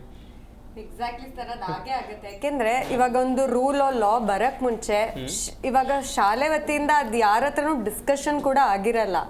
It will come as a sudden shock to us. So even we don't know the objective ಏನಿತ್ತು ಅವ್ರ ಈ ತರ ರೂಲ್ಸ್ ಮಾಡೋದಕ್ಕೆ ಅನ್ನೋ ಕ್ಲಾರಿಟಿ ಕೂಡ ಶಾಲೆಗೆ, ಸಂಸ್ಥೆಗಳಿಗೆ ಇರೋದಿಲ್ಲ. ಈಗ ನೋಡಿದ್ರೆ ಈ ಸರ್ಕ್ಯುಲರ್ ಪ್ರಕಾರ ಸ್ಯಾಟ್ಸ್ ಕಂಪಲ್ಸರಿ ಮಾಡ್ತಾ ಇದ್ದಾರೆ. ಅದರಿಂದ ಏನು, ನರ್ಸರಿಯಿಂದ ಎಜುಕೇಶನ್ ಮುಗಿಸೋವರೆಗೂ ಅವನ್ ಮಗುಗೆ ಆ ಟ್ರ್ಯಾಕಿಂಗ್ ನಂಬರ್. ಸೊ ಅದರಿಂದ full control over every students education ಅಂತ ಬರುತ್ತೆ. ಅವಾಗ ಏನಾಗುತ್ತೆ, ಅವ್ರು UKG ಇಂದ ಬೇರೆ ಸ್ಕೂಲ್ಗೆ ಹೋಗ್ಬೇಕು ಅಂದ್ರೆ ಸ್ಯಾಟ್ಸ್ number mandatory. So in the end the whole pressure is on the parent. ಈಗ ಏನೋ ಆ ಚಿಕ್ಕ ಮಕ್ಕಳು, ಕೆಲವ್ರಿಗೆ ಪೇರೆಂಟ್ಸ್ಗೆ ಮನೆಯಲ್ಲೇ ನೋಡ್ಕೊಳ್ಳೋ ಅಂತ ಅವಕಾಶ ಇರುತ್ತೆ, ಅಂತವ್ರು force to put to the pre school. ನಾವು ಈಗ ಬೆಂಗಳೂರಲ್ಲಿ ಅಂದ್ರೆ ಓಕೆ ಎಲ್ಲ ವರ್ಕಿಂಗ್ ಅಲ್ಲಿ ಇರ್ತಾರೆ, so they are force to put. But rural areas ಅಲ್ಲಿ ಇನ್ನ care taking by grandparents ಎಲ್ಲ ಇರೋದ್ರಿಂದ it need not be mandatory also. ಈಗ ಹೊಸ ರೂಲ್ಸ್ ಬಂದಿದ ತಕ್ಷಣ ಪೇರೆಂಟ್ಸ್ ಬಂದು ಸ್ಕೂಲ್ ಹತ್ರ ಬರ್ತಾರೆ. So what answers should we give? ನಮ್ಮಲ್ಲಿ ಎಷ್ಟು ನಾವು ಮಾಡಕ್ ಆಗುತ್ತೆ, 30 ವರ್ಷದಿಂದ ಶಾಲೆ ನಡ್ಸ್ಕೊಂಡ್ ಬರ್ತಾ ಇದೀವಿ. ಸಡನ್ ಆಗಿ ಇದು ಮಾಡಿ ಅಂದ್ರೆ ಮಾಡಕ್ ಸಾಧ್ಯನಾ? ಅವಾಗ ಪರ್ಮಿಷನ್ ಕೊಟ್ಟಾಗ ಸೇಫ್ಟಿ ಮುಖ್ಯ ಇರ್ಲಿಲ್ವಾ? ಈಗ ಮಾತ್ರ ಮುಖ್ಯ ಆಗುತ್ತಾ? ಈಗ ಎಷ್ಟೊಂದ್ ಪೇರೆಂಟ್ಸ್ ಮನೆಗಳೇ ಅಪಾರ್ಟ್ಮೆಂಟ್ ಅಲ್ಲಿ 13th ಫ್ಲೋರ್ 14th ಫ್ಲೋರ್ ಅಲ್ಲಿ ಇರ್ತಾರೆ. ಶಾಲೆ ಮಾತ್ರ ನೆಲ ಮಾಡಿಯಲ್ಲಿ ನಡೆಸಿ ಅಂದ್ರೆ ಅದ್ ಹೆಂಗೆ ಪ್ರಾಕ್ಟಿಕಲ್ ಸೇಫ್ಟಿ ಹೆಂಗೆ? ಎಸ್ ವೆಲ್, ಒಂದಂತೂ ಗಮನಿಸಲೇಬೇಕಾಗತ್ತೆ. ಸಾಕಷ್ಟು ವಿಚಾರಗಳು ಇಲ್ಲಿ ಚರ್ಚೆಯನ್ನು ಮಾಡ್ತಾ ಇದ್ವಿ. ಸುಜಾತ ಮೇಡಮ್, ಈಗ ಅದೆಷ್ಟೋ ಸರ್ಕಾರಿ ಶಾಲೆಗಳು ಮುಚ್ಚುವ ಹಂತಕ್ಕೆ ಬಂದು ಹೋಗಿದೆ. ಕೆಲವೊಂದಿಷ್ಟು ಶಾಲೆಗಳ ಸಮಸ್ಯೆಯನ್ನು ನಾವು ಆಗ್ಲೇ ಹೇಳ್ತಾ ಇದ್ವಿ. ಮೇಲ್ಚಾವಣಿ ಇಲ್ಲ, ಮಕ್ಕಳಿಗೆ ಕೂರೋಕೆ ಬೆಂಚ್ ಇಲ್ಲ, ಕುರ್ಚಿ ಇಲ್ಲ, ಪಠ್ಯ ಪುಸ್ತಕ ಸರಿಯಾದ ಟೈಮಿಗೆ ತಲುಪೋದಿಲ್ಲ, ಶಿಕ್ಷಕರ ಕೊರತೆ ಇದೆ. ಇಂಥ ಸಂದರ್ಭದಲ್ಲೂ ಕೂಡ ಒಂದು ಶಾಲೆಯಲ್ಲಿ ಒಬ್ಬ ವಿದ್ಯಾರ್ಥಿ ಇದ್ರೂ ಕೂಡ ಶಿಕ್ಷಣ ಕೇಳಿ ಪಡೆಯುವಂಥದ್ದು ಆತನ ಹಕ್ಕು, ಒಂದು ಮಗುವಿನ ಹಕ್ಕು. ಅದು ಆ ಹಕ್ಕನ್ನ ಕಸಿದುಕೊಳ್ಳುವಂತ ಕೆಲಸಗಳಾಗ್ತಾ ಇದೆಯಾ ಹೀಗೆ ಶಾಲೆಗಳನ್ನ ಮುತ್ತಾ ಹೇಗೆ? ಖಂಡಿತವಾಗ್ಲೂ, ಯಾಕಂದರೆ ಎಲ್ಲರಿಗೂ ಪ್ರೈವೇಟ್ ಇನ್ಸ್ಟಿಟ್ಯೂಷನ್ಸ್ಗೆ ಹೋಗಿ ಅಷ್ಟು ಸಂಭಾವನೆಯನ್ನು ಕೊಟ್ಟು ಮಕ್ಕಳಿಗೆ ಓದಿಸ್ತಕ್ಕಂಥ ಶಕ್ತಿ ಇರೋದಿಲ್ಲ. ಸೊ ಅಂಥವರು ಈ ಸರ್ಕಾರಿ ಶಾಲೆಗಳಲ್ಲೇ, ನಾನಿರೋದು JP ನಗರ್, ಅಲ್ಲೇ ನಾವು ಎಷ್ಟೊಂದು ಏಡೆಡ್ ಸ್ಕೂಲ್ಸ್ ಅಂತ ಏನು ಹೇಳ್ತೀವಿ ಅದು ಇದೆ, ಸರ್ಕಾರಿ ಶಾಲೆಗಳು ಇದೆ. ಸೊ ಸರ್ಕಾರಿ ಶಾಲೆಗಳು ನಡೀತಾ ಇರ್ತಕ್ಕಂಥ ರೀತಿ ಇದನ್ನು ನಾವು ಅಲ್ಲಿ ಹೋಗಿ ವಿಜುವಲೈಸ್ ಮಾಡಿ ನೋಡಿದಾಗ ಖಂಡಿತವಾಗೂ ಬಹಳ ಬೇಸರ ಆಗುತ್ತೆ. ಇದು ಬೇಸಿಕ್ ಎಜುಕೇಷನ್, ಮೂಲಭೂತ ಹಕ್ಕು. ಯಾವುದೇ ಒಂದು ಮಗುವಿದಾದ್ರೂ ಫಸ್ಟ್ ಆ್ಯಂಡ್ ಫಾರ್ಮೋಸ್ಟ್ ನಾವು ಅವರ ಹಕ್ಕುಗಳು ಅಂತ ಮಾತಾಡುವಾಗ ಏನು ಮಾಡ್ತೀವಿ, ಅವರ ಆಹಾರ, ಅವ್ರು ಇರೋದಕ್ಕೊಂದು ನೆಲೆ, ಪೋಷಕರು ಕೊಡ್ತಕ್ಕಂಥದ್ದು. ಹಾಗೆ ಸಮಾಜದಲ್ಲಿ ಅವರು ಒಂದು ಉನ್ನತ ಸ್ಥಾನದಲ್ಲಿ ಒಂದು ಒಳ್ಳೆ ಸಿಟಿಸನ್ ಆಗಿ ಇರಬೇಕು ಅಂತಂದರೆ ಬೇಕಾದದ್ದು ಉತ್ತಮ ಶಿಕ್ಷಣ. ಈ ಶಿಕ್ಷಣವನ್ನು ಒದಗಿಸ್ಲಿಕ್ಕೆ ನಮ್ಮ ಸರ್ಕಾರ ಸರಿಯಾದ ದಾರಿಯಲ್ಲಿ ಸಹಾಯ ಮಾಡ್ತಿದೆಯಾ ಜನಗಳಿಗೆ? ನಾನು ಆಗಲೇ ಹೇಳಿದಾಗೆ ಇದು ಹಿಂದುಳಿದ ವರ್ಗದವರು ಮಾತ್ರನೇ ಸರ್ಕಾರಿ ಶಾಲೆಗೆ ಹೋಗಬೇಕು ಅಂತ ಇಲ್ಲ. ಇನ್ಫ್ರಾಸ್ಟ್ರಕ್ಚರು ಪ್ರೈವೇಟ್ ಸ್ಕೂಲಲ್ಲಿ ಕೊಡ್ತಕ್ಕಂಥ ಒಂದು ಫೆಸಿಲಿಟೀಸು, ಆ ಥರ ಗ್ರೌಂಡು, ಆ ಥರ ಒಂದು ಕ್ಲಾಸ್ ರೂಮ್ ಅಟ್ಮಾಸ್ಫಿಯರು, ಇದೆಲ್ಲನೂ ಸರ್ಕಾರಿ ಶಾಲೆಗಳಲ್ಲೇ ಪ್ರೊವೈಡ್ ಮಾಡಿದ್ರೆ ನಾವು ನಮ್ಮಂಥ ಇನ್ನು ಮಿಡಲ್ ಕ್ಲಾಸ್ ಜನಗಳು ಕೂಡ ಆ ಶಾಲೆಗಳಿಗೆ ಮಕ್ಕಳನ್ನ ಕಳಿಸ್ತಕ್ಕಂಥ ಒಂದು ಚೇಂಜಸ್ನ ಮುಂದೆ ಬರ್ತಕ್ಕಂಥ ದಿನಗಳಲ್ಲಿ ನೋಡ್ಬೋದು. ಯಾಕಂದರೆ ಇವತ್ತು ಪ್ರೈವೇಟ್ ಇನ್ಸ್ಟಿಟ್ಯೂಷನ್ಸ್ದು ಫೀಸ್ ಸ್ಟ್ರಕ್ಚರ್ಸ್ ನೀವು ನೋಡ್ತೀರಾ, ಅದಕ್ಕೂ ನಮ್ಮ ಸರ್ಕಾರ ಏನು ಒಂದು ಕಡಿವಾಣ ಹಾಕಲಿಲ್ಲ. ಎವ್ರಿ ಇಯರ್ 10%, 15% ಅವ್ರು ಇಷ್ಟ ಬಂದಂಗೆ ಇನ್ಕ್ರೀಸ್ ಮಾಡ್ಕೊಂಡು ಹೋಗ್ತಾರೆ. ಅಲ್ಲಿ ಸ್ಲ್ಯಾಬ್ ಇದೆ, ಈ ಶಾಲೆಗೆ ಇಷ್ಟು ಹಾಕಬೇಕು, ಅದು ನೋಟಿಸ್ ಬೋರ್ಡಲ್ಲಿ ಇರಬೇಕು ಅಂತ. ಬಟ್ ಎಷ್ಟು ಶಾಲೆ ಅದನ್ನು ಫಾಲೋ ಮಾಡ್ತಾ ಇದೆ? ಸೊ ಇದನ್ನೆಲ್ಲ ನಾವು ನೋಡುವಾಗ ಖಂಡಿತವಾಗ್ಲೂ ಮುಂದೆ ಬರ್ತಕ್ಕಂಥ ದಿನಗಳಲ್ಲಿ ಸರ್ಕಾರ ಎಚ್ಚೆತ್ತು ಸರ್ಕಾರಿ ಶಾಲೆಗಳನ್ನು ಒಂದು ಪ್ರೈವೇಟ್ ಶಾಲೆಗೆ ಮೀರಿಸ್ತಕ್ಕಂಥ ಲೆವೆಲ್ನಲ್ಲಿ ಅವರು ಇನ್ಫ್ರಾಸ್ಟ್ರಕ್ಚರು, ಟೀಚರ್ಸ್ನೆಲ್ಲ ಕೊಟ್ಟರು ಅಂತ ಹೇಳಿದ್ರೆ ಹೆಚ್ಚೆಚ್ಚು ಜನ ಆ ಶಾಲೆಗಳದ್ದು ಸೌಲಭ್ಯಗಳನ್ನು ಖಂಡಿತವಾಗ್ಲೂ ಪಡ್ಕೊಳ್ತಾರೆ. ಸರ್ಕಾರಕ್ಕೆ ದಯವಿಟ್ಟು ಇದೆ ಒಂದು ಮನವಿ ನಿಮ್ಮ ಮಾಧ್ಯಮದ ಮುಖಾಂತರ, ಈಗೆಲ್ಲ ಏನು ಪ್ಲಾನ್ ಮಾಡ್ತಿದ್ರು ಇದನ್ನೆಲ್ಲ ಪಕ್ಕಕ್ಕೆ ಇಟ್ಬಿಟ್ಟು ಈಗ ಉಳಿದಿರ್ತಕ್ಕಂಥ ಅಥವಾ ಅಳಿದು ಹೋಗ್ತಾ ಇರ್ತಕ್ಕಂಥ ಸರ್ಕಾರಿ ಶಾಲೆಗಳನ್ನು ಉಳಿಸೋ ಪ್ರಯತ್ನವನ್ನ ಮಾಡಿ ಅಂತ ಹೇಳ್ತೀನಿ. ಎಸ್ ವೀಕ್ಷಕರೇ, ಸರ್ಕಾರದ ಹೊಸ ನಿಯಮದ ವಿಚಾರವಾಗಿ ಚರ್ಚೆ ಮಾಡುವಂಥ ಸಂದರ್ಭದಲ್ಲಿ ಸಾಕಷ್ಟು ವಿಚಾರಗಳ ಕುರಿತು ಇಲ್ಲಿ ಉಲ್ಲೇಖ ಆಯಿತು. ಅದು ಖಾಸಗಿ ಶಾಲೆಯವರು ಎದುರಿಸ್ತಾ ಇರುವಂಥ ಸಮಸ್ಯೆ ಆಗಿರಬಹುದು, ಸರ್ಕಾರಿ ಶಾಲೆಯವರು ಎದುರಿಸ್ತಾ ಇರುವಂಥ ಸಮಸ್ಯೆಗಳಾಗಿರಬಹುದು.